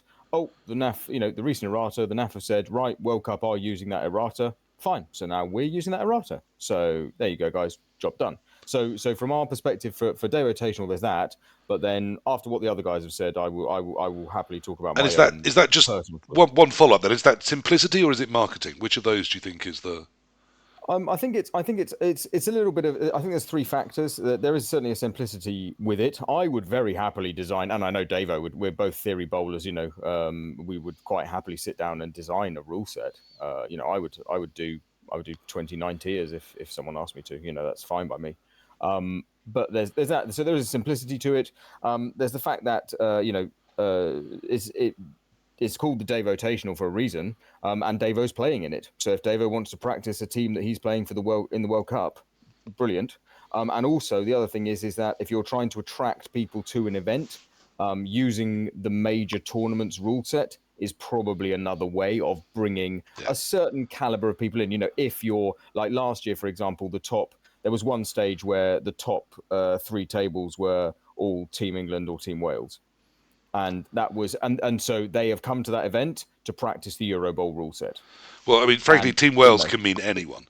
And people keep telling me that Team England is a sort of a busted flush. It's very much last year's thing. So I'm not that impressed. PC, as the Bard once said, you know, all the worlds are Wales. You know, so you know, it's one world, one Blood Bowl, one Wales. Your deep connections to the valleys. We can see the daffodils all around you. I mean, Rule sets, I could add, Tom. Before Pipey comes in. I mean, because it kind of goes back to that starting an event out, and when you start an event, as you have done very successfully, Hellboy, you need to have a, I'm going to say, quote unquote, normal rule set that people will recognise and not think, oh, this is mental and I can break this. It needs to be a World Cup or a NAFC or a recognised that's been through enough people that they see it as a normal rule set. And that's what I did when I started my first event. I took over the London Super Bowls from two guys called Jay and Adam, who'd run them for years. And Jay moved up to the north, and Adam had kind of fallen out and did something else. And somebody needed to run the Super Bowl. And I was like, cool, well, I'm clearly going to use the exact same rule set as used last year, but just tweak it. Like, I changed a couple of things because there have been a few changes, but like, this is what people are going to want to come and play. You need to have something that people recognise and want to do. And then now I've then established that, did the first event, and people are like, cool, we like Tom's events. They seem fun. He looks like he runs an okay event. Then I can branch out, and like the Borak Bowl one that I'm doing coming up is like turbo breakable. It's fun, but it's not a normal rule set. I mean, that's the point, isn't it? And you can do that at small events. Like you can definitely go outside the box. I mean, when the Borak Bowl rule set came out, Pete from the Team England quoted on my thing straight away, being like, oh, well, there's this hugely breakable combo that I could do. I'm like, cool, well, come along and do it, because maybe one or two people will do it, but of the 24, I reckon not many people will. I'm going to take something very, very broken to that. But here's the interesting thing. I think if that was the rule set, for example, the GLT came through, the people that have very rudely, Brendan, tried to grab the UKTC brand, haven't they? They're the LGT. Yeah, the London Grand Tournament, which is part of the United Kingdom Tournament Calendar or Tournament Circuit, whatever they're calling themselves, which are the people that want to have Blood Bowl under the name UKTC but aren't you. And everyone other than you's up in arms and very cross about it, but they're doing it on the internet, so you probably don't know, love. Well, I do use it. We do have Wi-Fi, but it's on that Facebook. It's all been happening there. Should be upset about it, but it seems like an honest mistake. But their rule set for last year was just an absolute joke. It was almost like Borak Bowls. It was that ridiculous. And it was 60 quid. You can't do that at a big event. Yeah, and it was 60 quid for 2 days and expecting to be this big event. And I thought that doesn't appeal to me at all. Whereas a 3-day event in 1 day with 20-odd people, then maybe a silly rule set would be fun. I noticed, interestingly, this year they've calmed down to a much more understandable, very middle-of-the-road rule set. And I wonder if that's their new attempt to expand. And I do think they may be trying to make a bit of cash along the way. So that's an interesting thing to come in. Pipey, rule sets. How do you decide on one? I'll just say finally on the other UKTC. I suppose the minute I don't know anything about it, so I won't cast any aspersions or say anything negative because I don't know anything about what the other UKTC is. But I suppose if it became sort of in any way egregious or something that we were concerned about, I suppose it might be not so great if people associated that with my event. I don't know whether that's hopefully that's well understood. Someone will let me know if I have to address this in some way. They'll write you a letter. We did have a brief chat about it last week when we had a sort of dry run for this, check all the technology was working. And I believe you pointed out that when you first thought of, I'll call it the UKTC, you went online to start building a website and found out that UKTC means the United Kingdom Taekwondo Council. It does. It turns out neither have the rights to those 4 initials. But I think when we say Blood Bowl UKTC, almost all of us think of the United Kingdom Team Championship Challenge. We haven't only made Taekwondo competition. Wearing people can. Can you bring Taekwondo into the event? Could we do Taekwondo and Blood Bowl? That'd be great. I'm well up for that. Definitely look at that. There is chess boxing, isn't there, where people both box and then play some chess and then box. Yeah, take 2 turns of Blood Bowl, and then you're doing 2 minutes of Taekwondo. and then you're back to 2 turns of Blood Bowl, and we'll see how bad those dice are after a while. Well, presumably Calcium and El Duderino. I mean, we do have some martial artists within the game, so presumably they'd be very dominant. That's why it's Hell and L. I'll play the Blood Bowl. Dude can do the Taekwondo. We'll be unstoppable. But all anyone's got to do is interrupt your turn order, and then you're both completely screwed, aren't you? With him trying to play Blood Bowl and you trying to understand physical conflict. Wow. Tom, sorry. No, I was going to say I do really want to hear Pipey's things on how he builds a rule set. So do I. We are going back there. Don't worry. I will allow a certain amount of diversions, but much as some people don't think I have these organised, I do have about 8 points written down. This is the one we're on, and until we're done with it, we're not moving on. How'd you build a rule set, Pipey?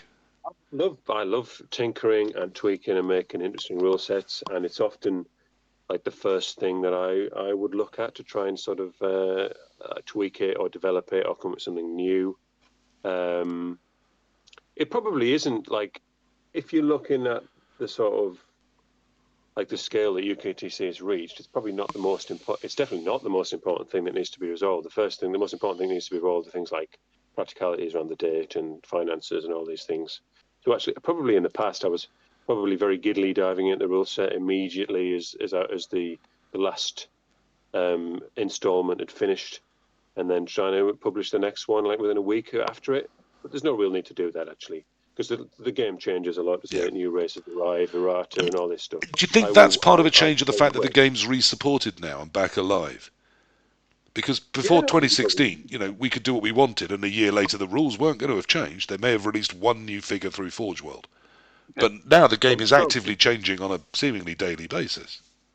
Yeah, I mean, that's not a negative thing as such in the round. It's good that the game is developing and changing. But in terms of, you write a rules pack and then you suddenly discover that 2-3 months later it needs to be revised.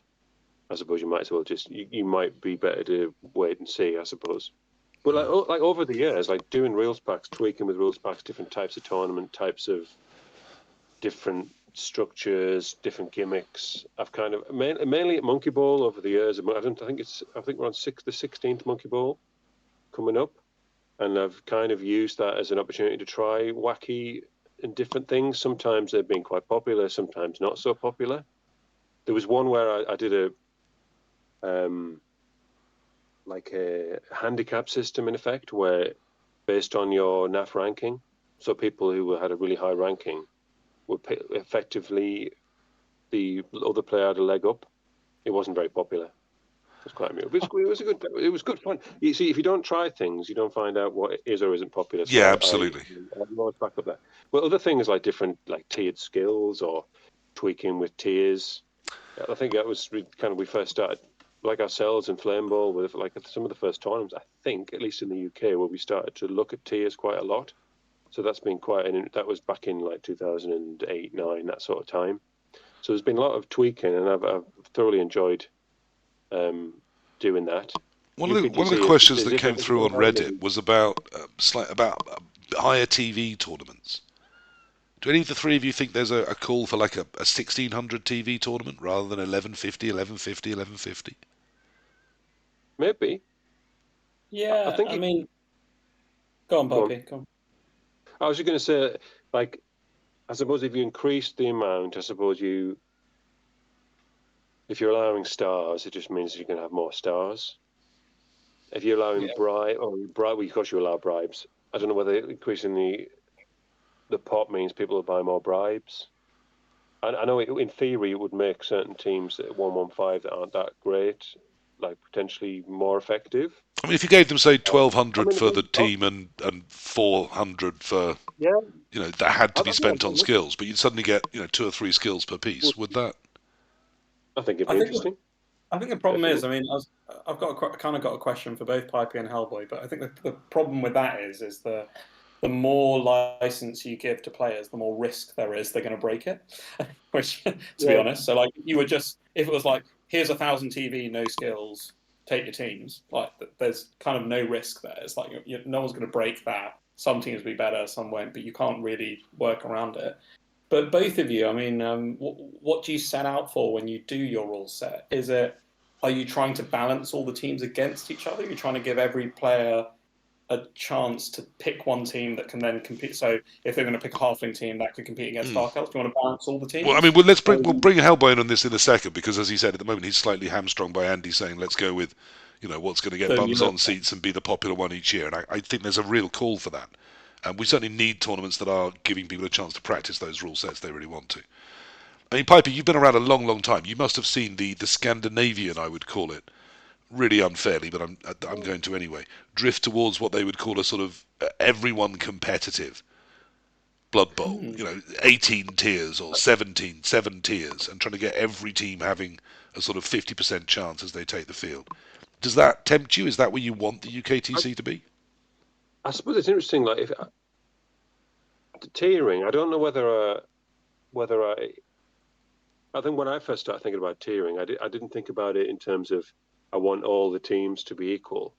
I think I probably just looked at the landscape and said, it's quite obvious that these half a dozen teams are very, very strong, and there's at least another half a dozen that are really poor that nobody seems to choose. So I think my thinking was, well, let's incentivize it. I don't think I ever went or have ever gone out, even as time's gone on, to sort of want to make them equal. It's a tricky question, isn't it? And I think it's been said. I think that's really clear. I think there's 2 schools, 3. You can leave them alone, 4 if you like. Leave them alone. Just do what Games Workshop says, or you can seek to get a diversity of choice for people, or you can seek to get an equality of outcome for the races. And I think those aren't the same. I think it's probably somewhere between the diversity and some equality, some like towards parity. I don't know really. I'm not quite sure whether I don't think we are seeking it to be absolutely equal. I don't know. I'm not sure. I don't know. Anyone else? Doctor in the house. What's your feelings on all of this?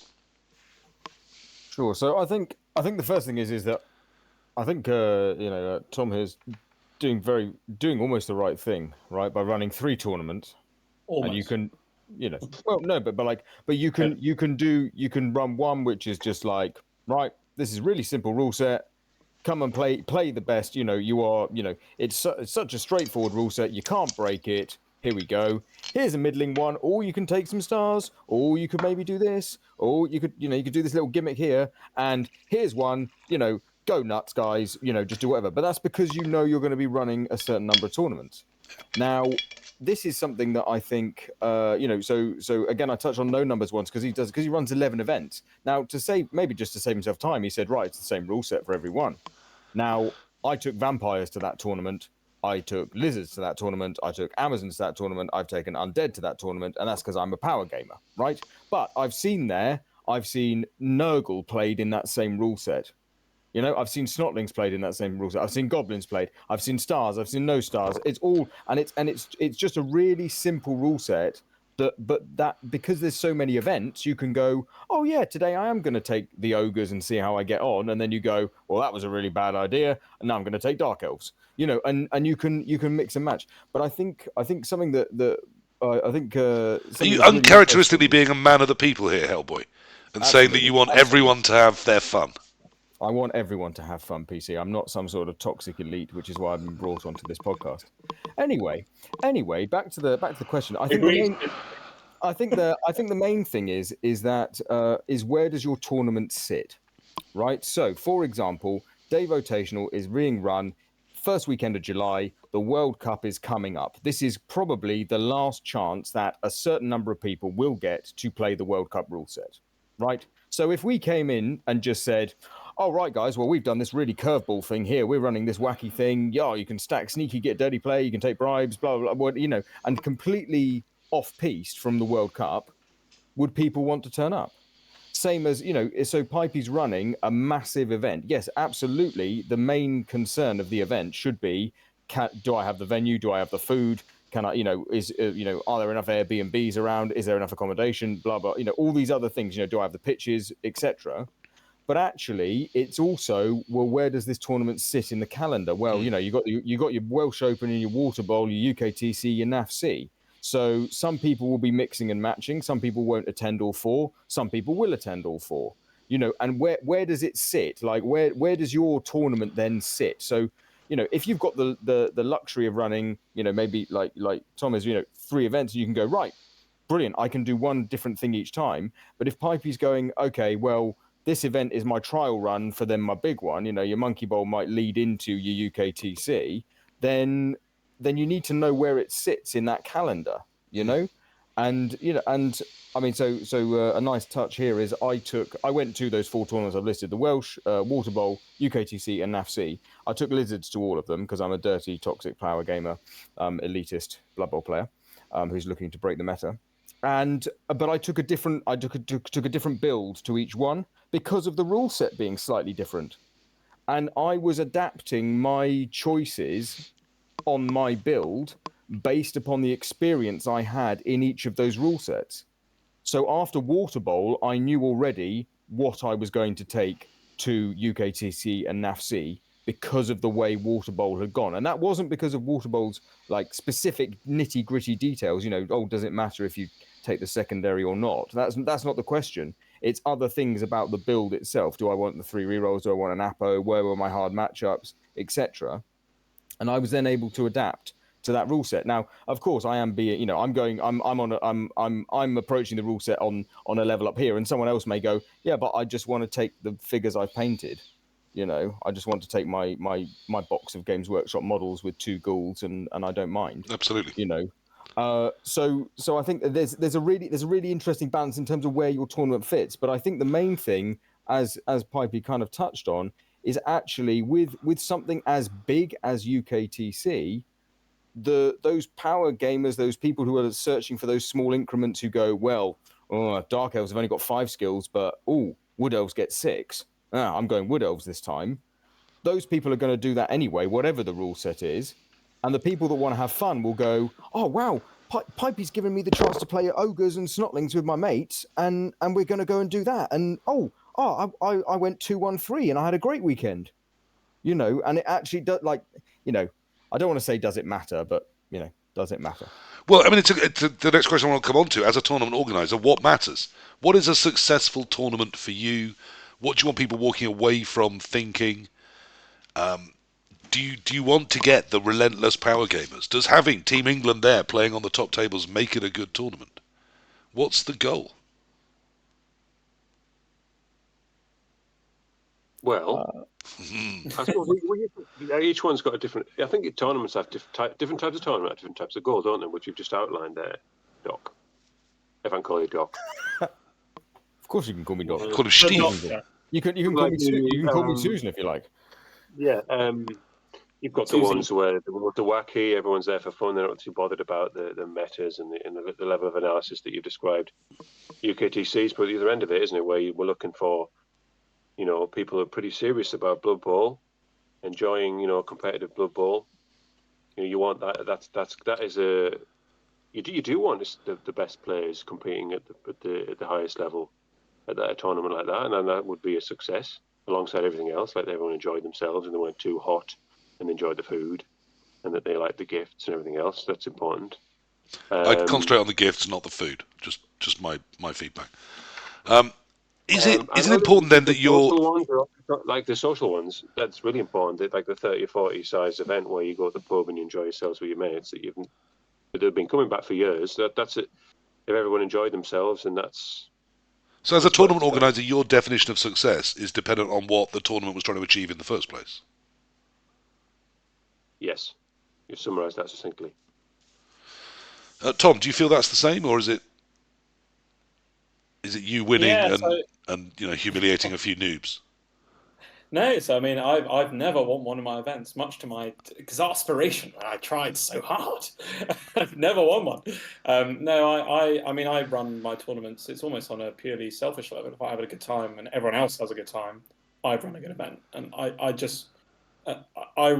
really like that people turn up at a pub in London, play an event, have a really good time, play some Blood Bowl, and go home happy. Like, it's not, for me, it's nothing bigger than that. It's not, there's sort of nothing behind it more than that at all. Now, we do need to move on. Time is pressing, and there's something I really want to cover. So just briefly on to you for the same thing, Elboy.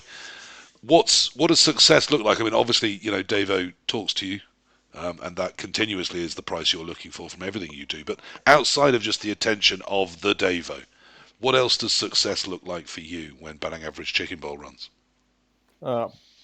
What's bang average chicken bowl? Day rotational is the success, I think, from day rotational. I touched on it already. It's about the fact that we, yes, I want to see people having fun. That is why I didn't touch on that question. That's why I want to be helping running a tournament, is I want to see other people enjoy the game.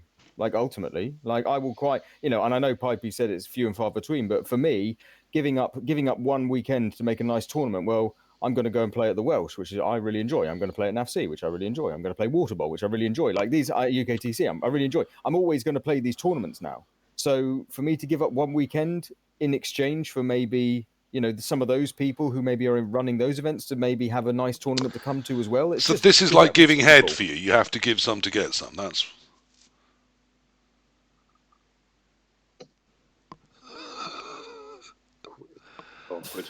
My brain's malfunctioned there, PC. But there we are. I've managed to outflank Dr. Hellboy. Yeah, you've thrown me for a loop there.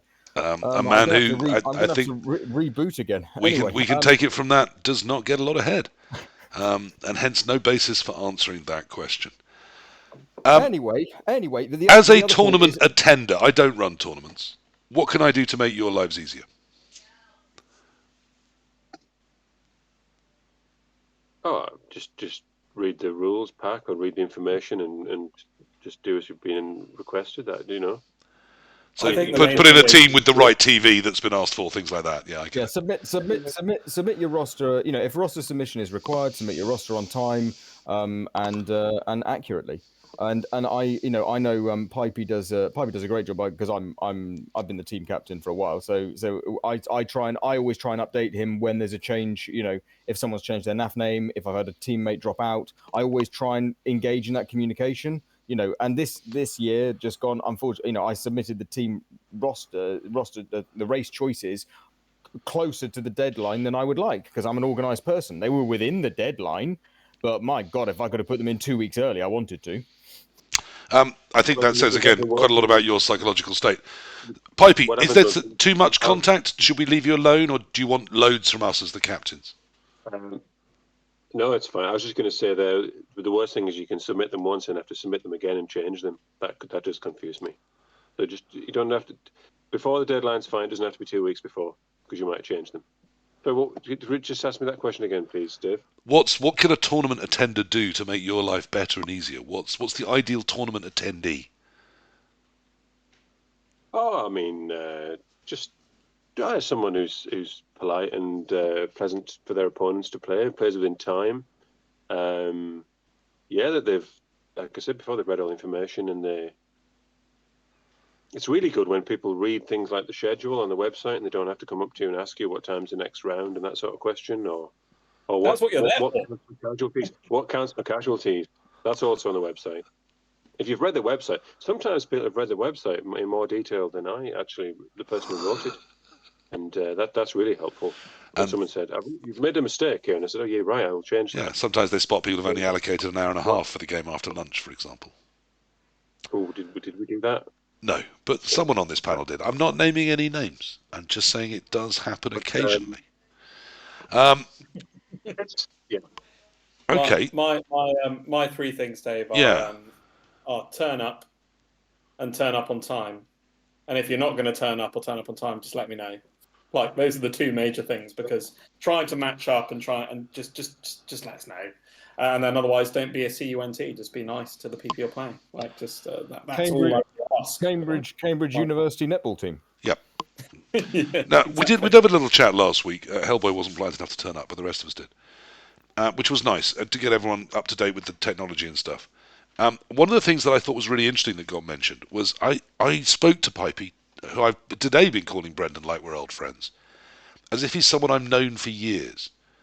Because, of course, I turn up to his tournament, and for 2.5 days, there he is. He's everything I look at most of the time. He's this big, striding figure running around organising everything. And I had kidded myself that on some level I had some sort of relationship with him, that I knew who he was and he knew who I was. And it was only when we started talking online that he went, yes, I do know who you are. You're that bloke that always makes it all about him. That I went, oh yeah, of course. Actually, from his point of view, I'm just one of 360 people that turns up at once a year. I mean, all of you are these big public figures at these tournaments. Is it okay for people to come up and sort of assume that you're there to be talked to? Or are you way too busy? Oh, it's fine. I mean, I guess what the observation you make is true. I've said this already. I don't get to all of the 300 and something people who come. I don't get to know every single one. The captains probably more so, because the captains are the communication point of contact. And that's cool. I guess people will know my face. They'll be sick of hearing my voice, constant announcements on the microphone, etc., etc. But that's cool. That's normal. It's probably magnified for people who've got like a big online presence, like yourself, Dave, running this podcast. Tom? I'd say yes, please do. Like, I love more than anything for people to email me directly or message me directly about any of my events. Like, if you're like, when there's a confused player who's like, how do I put together a team for this? Like, I've had people be like, can you look at my team? And I'm like, yeah, mate, that looks great. That's fine. That'll all fit. If you want to speak to me directly, email, message, I love all that. I love to be involved and help people to come to the events. I know it's a bit of an odd question, but I had on one of the adverts for this on the Reddit, one of the people asked, and they said, I listened to the podcast, it's really nice. There's a group of us, we play online and we've started playing locally together. But we take maybe 3 to sometimes 4 hours for a game. Should me and my friends go to a tournament? And I said, yes, you should. And if you don't know anyone else there, go and talk to the tournament organizer. They may not have time, but they'll be interested in you. They'll get you involved. They'll give you that time. Hellboy, is that true? Will you pull yourself away from the computer and manage some human interaction if people are new and looking to say hello to someone? Is it your jobs as tournament organisers? Yeah, I mean, so I think Pipey's touched on it here. It's and also a side note, me and Pipey really first only talked at Eurobowl, didn't we? After round 3, Pipey, you sat down and we had a really nice chat, about 20-minute chat, and that was really nice, and in the same way, Pipey was listening to some of my content, and I had obviously attended UKTC, so we knew each other kind of without really talking to each other properly, and then sat down and had a chat, which was really nice. But yeah, and so in terms of the tournament stuff, yeah, of course. So it's Pipey touched on it there, with the fact that I know that you've experienced it, PC, Davo's experienced it, Duderino and myself experienced it, because we are in an online world where people can hear our voices, see our faces. I've been stood at tournaments talking to, maybe I'm stood talking to you, PC, and someone will come up and go, "Oh, you're Hellboy. You were on PC's pod. Oh, and you're PC." And you go, "Yeah, hi, nice to meet you." And then someone will talk at you without saying their name, what their Twitch handle is, or something like this. And that's fine, and it's lovely, and I enjoy talking to people. There will be a point during the day when, if I'm submitting results into the laptop in the 15 minutes between game 1 and game 2, please don't come and talk to me. Perfect time. Come and stream of conscious random numbers at you, isn't it? Absolutely, because Duderino's my bouncer and he stood in the doorway this time because we've got a little room this time. We've planned it all, right? That's why I've got Duderino. He's a bouncer, right? As a general thing, during lunch, yeah, absolutely. At the start of the day, come and say hi. I'm such and such. As I'm inputting names, checking names off the list, seeing if people are attending, I will always try and say hi to people. And certainly this year, less so last year. I was quite stressed last year about trying to make it run. Well, your first time is always difficult. Well, that's what they say. And if it goes wrong, you shouldn't judge yourself. That's what they say about receiving head, PC. So when I do that, I'll let you know. Yeah. So I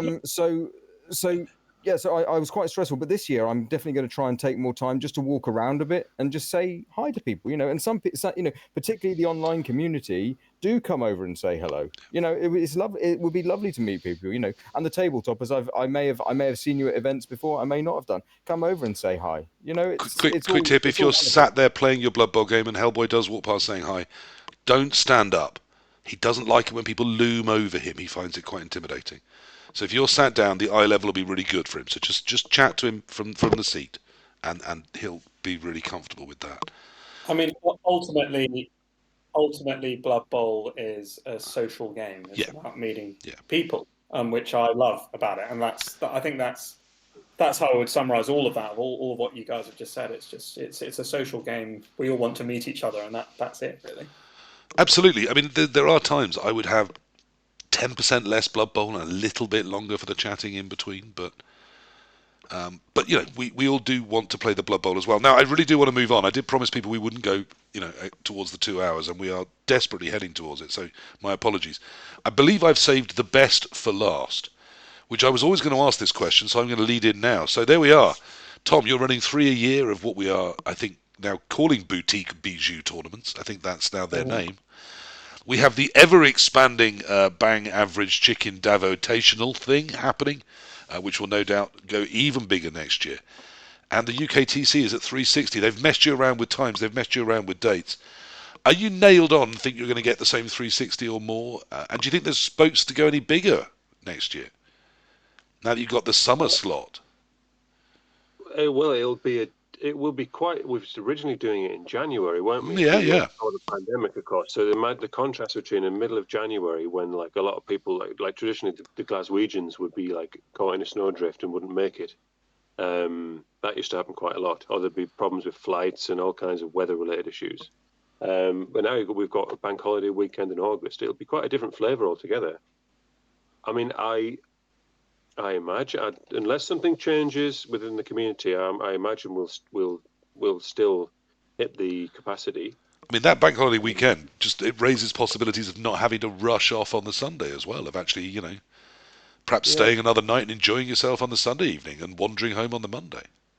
Yeah, it's a long way away. It is. It was well over a year away, isn't it? So, yeah. I mean, look forward. I think it'll be interesting. I think there'll be a lot of. I'd like to make sure the ambience is okay. The air conditioning was broken this year, which is not good. That can't happen in late August. There was that slight problem, wasn't there, where you landed on the Thrud Bowl date at first and then leapt on from there. So what happened there? That was basically just the change was that the university term dates were narrowing and shortening. So basically we couldn't do it in winter or Easter anymore, and we could only do it in full weekends in August. And they told me that the only one that was available was the first weekend of August, which was the same one that Thrud always is. So I had lots of discussions with the Thrud guys, chiefly Andy Thor, just to sort of discuss what options there might be, explain the situation, because there's nothing. I mean, I guess as tournament organisers, we're kind of essentially, you know, the only thing you need to do technically is get approval from the NAF in terms of geographical proximity, and then you're your own person. But to me, for our community to have two big events at the same weekend would have been a bit of a disaster. So I spent a lot of time sort of trying to talk solutions through with those guys, and then in the end, for other reasons, they changed the date. They told me that was the graduation date. So I had like many. Yeah, you'd have thought they might have known that, but phone calls. Well, they did. Well, you would think that they would have known that, yes. Evidently not. Or they'd changed it in some way. I don't know. But we now consider it nailed on. End of August, the last bank holiday of summer, 2024. UKTC will run in York. Yes. Well, as that's not the time where my family normally has the holiday, I might start looking to get a team involved. It's my final question, and this one's going to land with a thud for one of us in particular, so very quickly through the other two. Plans for the future, Tom? Is this 3 year? Are you happy at that? Is there plans to expand? Have you got any future things to talk to us about? No, I'm going to lock into these three, I think. I'm going to do the one quote-unquote normal Super Bowl that is usually either a UKTC or a World Cup kind of pack that people want to play. I'm going to do the Borak Bowl, that's the silly kind of chaotic one. And then I usually do, I've called it Try Hard Bowl was last time, where I usually go like more Welsh Open style. So like no tears, nothing, bring your fucking filth, do whatever you want. Like play to the hardest max, but I'm not trying to balance anything. So those are the three that I'm doing. And then sounds good. And we're going to plug that into the London series that's going to come back next year. I've already talked to Rob, who runs the Pearly Kings and Queens, which is the big ECBBL event. Mm-hmm. We're going to start the London series next year. So anyone London watching now from January, that'll start to come out, and we'll pack into that. And I will almost certainly be at some of them if I can find my way there. So if that's an appeal, do come along and join us. Doctor, I really feel I'm burning. to ask you about your future. Is it just the Bang Average Chicken Bowl, the Davotational, or do you have eyes set further on the tabletop scene? So I had pondered for prior to COVID. I was even thinking of running a tournament. I would like. I'm very happy to help support Davo. I know Duderino is as well. We're happy to do that, and it's always nice. It's again, it's the social aspect. I know Davo. I know Davo's partner and his child. It's like we have a great time. Me and Duderino brought our ukuleles last time, and there we were having a jam session with little Emma looking up, being just amazed at the music that me and Duderino were playing, which was very flattering. So there's that aspect to it as well, certainly for a social point of view. So I would like to continue to support Davotational and take that as I'd love to see it. I don't know how big it could get, but I'd love to see it hitting your 100+ every year. Would be really nice just to have another staple in the tournament calendar. Along with all these other great tournaments we've mentioned, so many of them. Yeah, I could see myself running some smaller tournaments. I think if I was going to do it solo, I would very much be looking to run, 25, 30 people, that kind of range of tournament. Not go, if I'm going to do it by myself with just my laptop, I'm going to invite someone else along minimum who knows how to run the software with me. And I'm going to try and tap into more of the local scene and make sure that, and again, go really into that fun, simple rule set so that people aren't feeling overwhelmed by what they're being confronted by. Because, your guy who plays Blood Bowl once every 2 weeks is not going to look at a 29 tier rule set where everything's perfectly balanced and go, oh, well, I'm taking Underworld to this one. He's going to look at it and go, well, I've just bought the Khorne box and I want to take Khorne. So, so actually making it really simple to allow people to just play what they want to. I think if I was going to go down that road, I would. Do it. All events are great fun. Do it. Yeah. And Brendan, any future plans? I mean, you've already got one of the oldest names in Blood Bowl, the very respected Monkey Bowl, and I think the biggest tournament and the universally respected UKTC. Surely those can only go from strength to strength. But any other plans? Well, aside from those things, Monkey Bowl and UKTC, that's an ongoing plan. We up in the northeast, we are actually considering, and we've had quite a few discussions about this, and we're quite a long way down the line, or we're not finalised. But we're considering putting in a bid for the 2027 World Cup. It's quite daunting and quite exciting. Yeah. But we have a venue. He's genuinely surprised. Oh yeah, well there we go. We have a discussion. It's coming home. It's coming home. Blood Bowl's coming home. Or coming home, I should say, shouldn't I? Well, Pipey, I will go on record right now. I will help with the organisation. Wow, that's well, I appreciate that very much. That's very kind. You will need some good nerds. He's very smart. He knows about more things than just tropical spiders. Yeah, I would happily not play. I would happily commit to helping organise that event. Well, thank you very much. Well, we will certainly need a very large team, and that is really appreciated. I mean, you'd need 4 or 5 people just as a computer core, wouldn't you? Let alone a referee core and then a voices core and all of that. Yeah, 100%.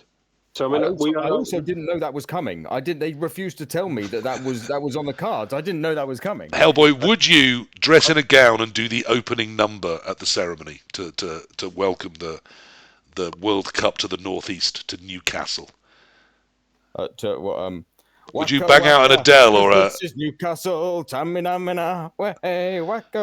Ball on the Tide is all mine, Blood Ball on the Tide is all mine. Something very Gaza there. That's the. Yeah. I should let me give a few, a bit more specifics about where we're up to. So it's myself and Walker, and Hardcore Stig. So these are 2 guys up in local. Well, Martin is the Walker. He's the NAF local regional coordinator for this area. And we've got, I think Adam's the Hardcore Stig is coming on to speak to you soon, isn't he? Isn't that right? He is. Yeah, we're doing an episode in about 5 weeks' time on having fun whilst playing Blood Bowl, and Stig's coming on for that one. So the three of us we have a venue in mind, a brand new conference venue. We've discussed with the venue, the conference people. We have like a provisional quote. They have a good idea what we want. It's a brand new conference centre right on the riverside, right near the city centre.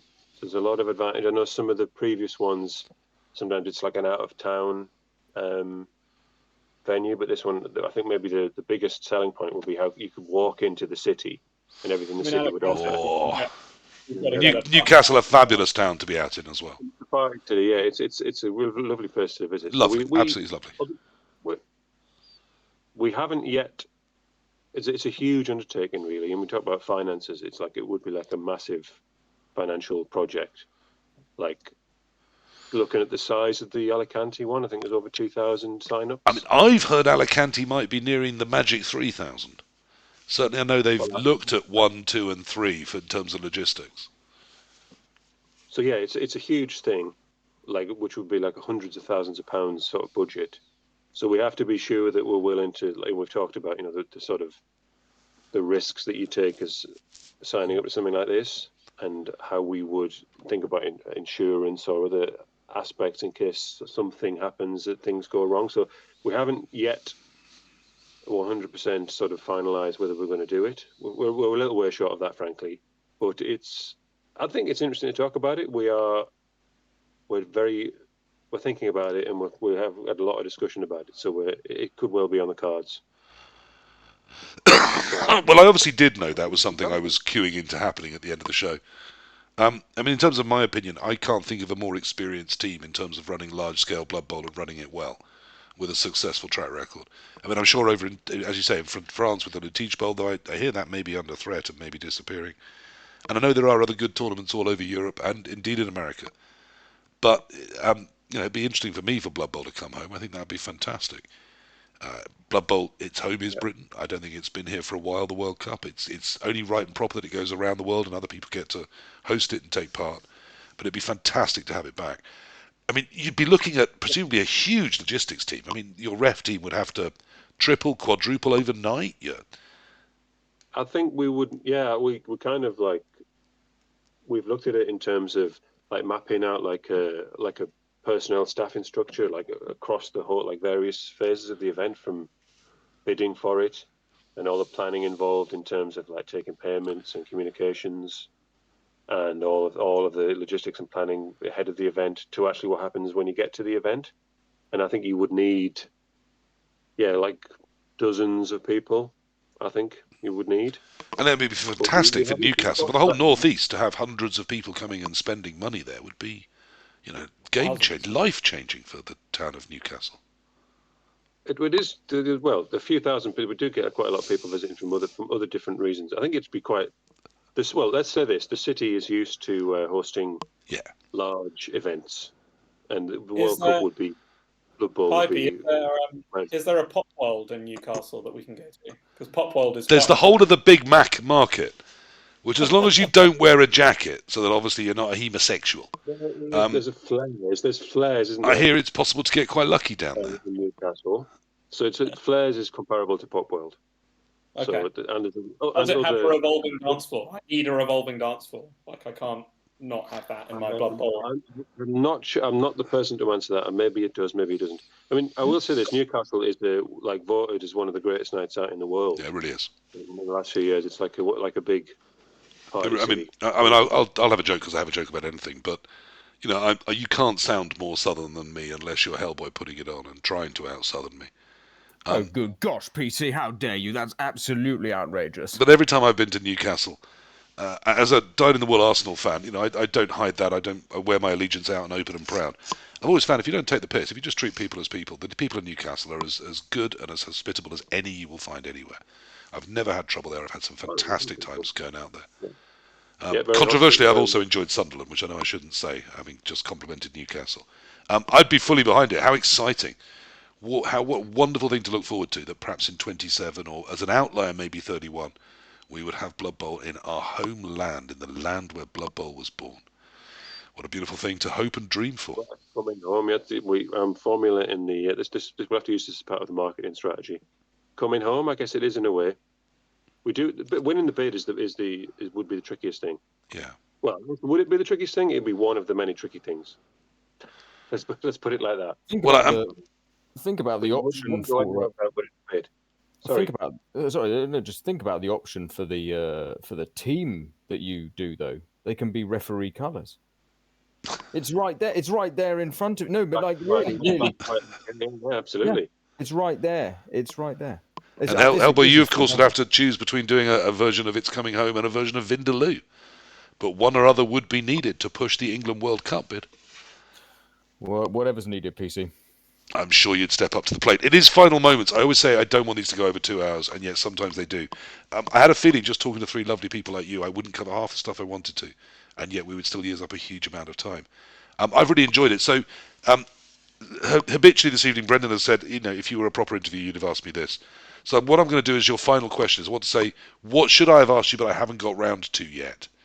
And give you each a chance to say, if I'd asked the good question, what would you have said? And then we can just, I can edit it and pretend I've asked the good question, maybe. Let's give some thinking time to people. We'll start with, I think, with Tom, directly above me, and who has never felt the need to be nice to me in any way. What should I have asked you, and what haven't you said tonight that you wanted to, coming on and talking about running tournaments? I'd say straight up nothing. PurpleChest, it's been great. I've had a really good time coming on. You've asked. I can't think of anything.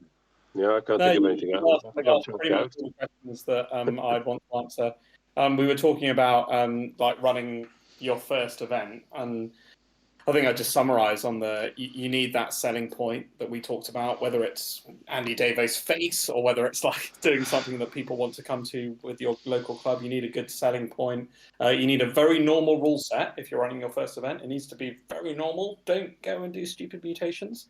And then you need to run a good first event. And I think that comes down to you as an individual. Like for me, a good first event was the food's got to be good. There's got to be enough booze for everybody, and the prizes have to be great. And that was my personal decision. And any TA will come up with their own individual stuff. But those are my three points for running a good first event, I think. And yet you didn't even have an Andy Davo to bring those punters through the door. Hellboy, what should I have asked you, but I haven't because I'm stupid? That's a really good. That's a really great question, actually, PC. And I think the answer to it is obviously it's the Welsh Open 2019, and I think this really sets up. That's really what springboarded me into the tabletop scene, and I think the main thing is the community around you, and remembering that you have people around you. So as you just asked me, my first tournament was the 2019 Welsh Open, and I think just watching Hawker, De Pirana, Scab, be actively involved in that event, and just being so nice to someone who just walked through the door. It was my first tournament. It wasn't my first time playing Blood Bowl, but it was my first tabletop tournament. And I was just completely, swept into that world. And I played some lovely games against lovely people, just chatted. And I was like, actually, this is somewhere that I want to be. And I think if you build, all the events that we've talked about today, the ones I've attended, I know, the tournaments we haven't spoken about are the ones that we're not going to go to. Now, that might be because they're in far up north, far down south, whatever. But the tournaments that you want to go to are the ones we've talked about. There's a reason why I've listed the tournaments I have. I enjoy those tournaments. I enjoy the people that run them. I enjoy the people that I see at them. And it's just a nice environment. And I think, the community is there to help, in exactly, I've just done it just then, like straight up. If Pipey turned to me and said, "Hey mate, you offered to help with this World Cup bid," yeah, absolutely. You did. I've written it down. Oh, I notably haven't offered to help, but I am willing to be the Andy Davo-like face of it, as long as there's no actual work involved. Yeah, can exactly. I play World Cup? Like, I don't want to help. Like, I really have no interest. I'd like to play though.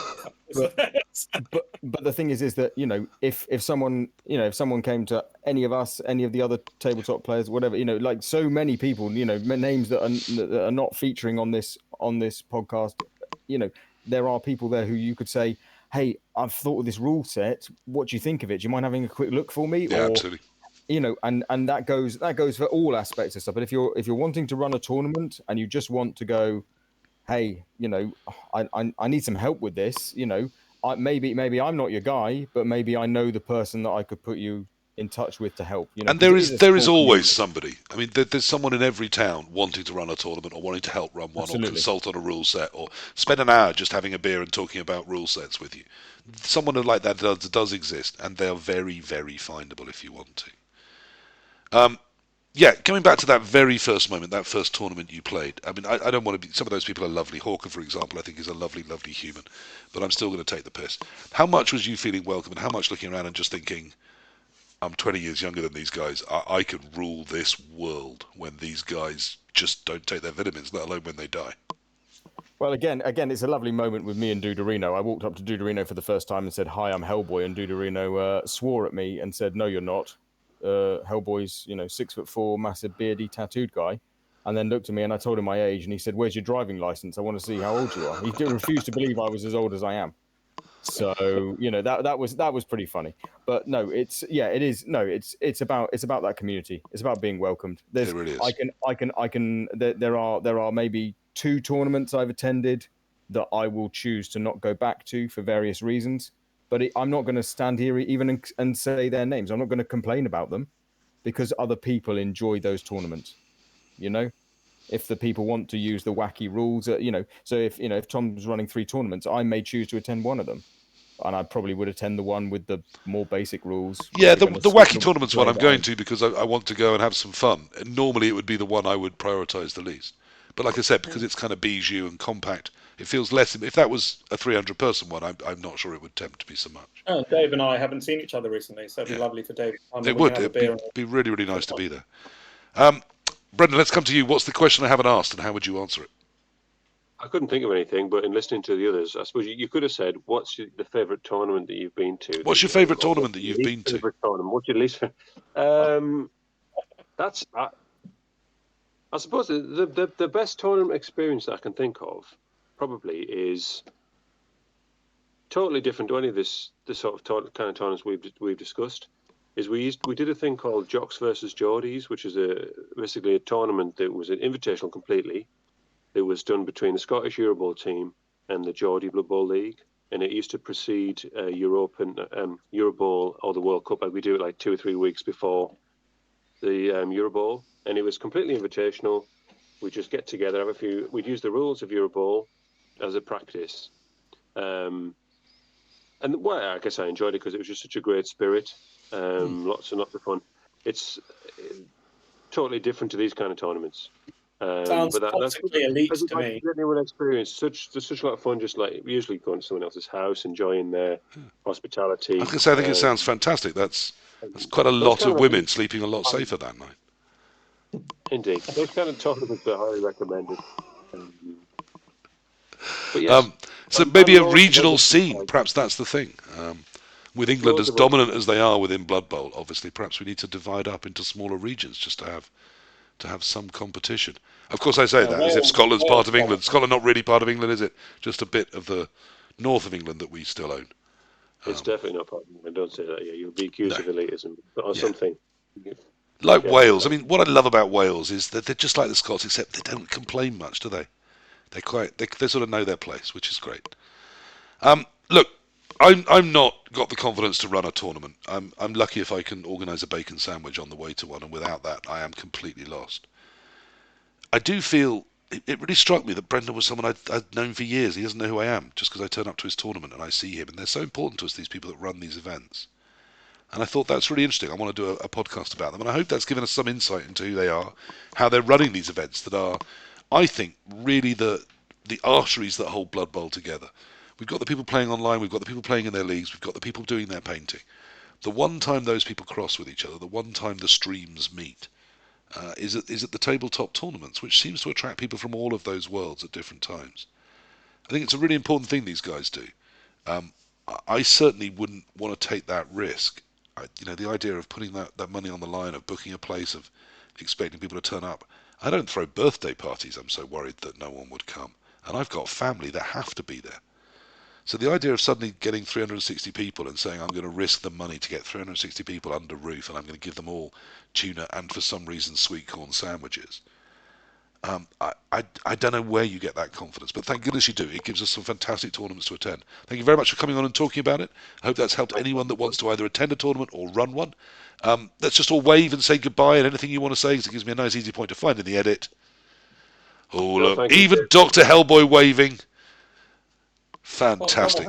Thank you very much for your time, guys. That was One World, One Blood Bowl number 32. Thank you very much, and good night. See you later. Take care.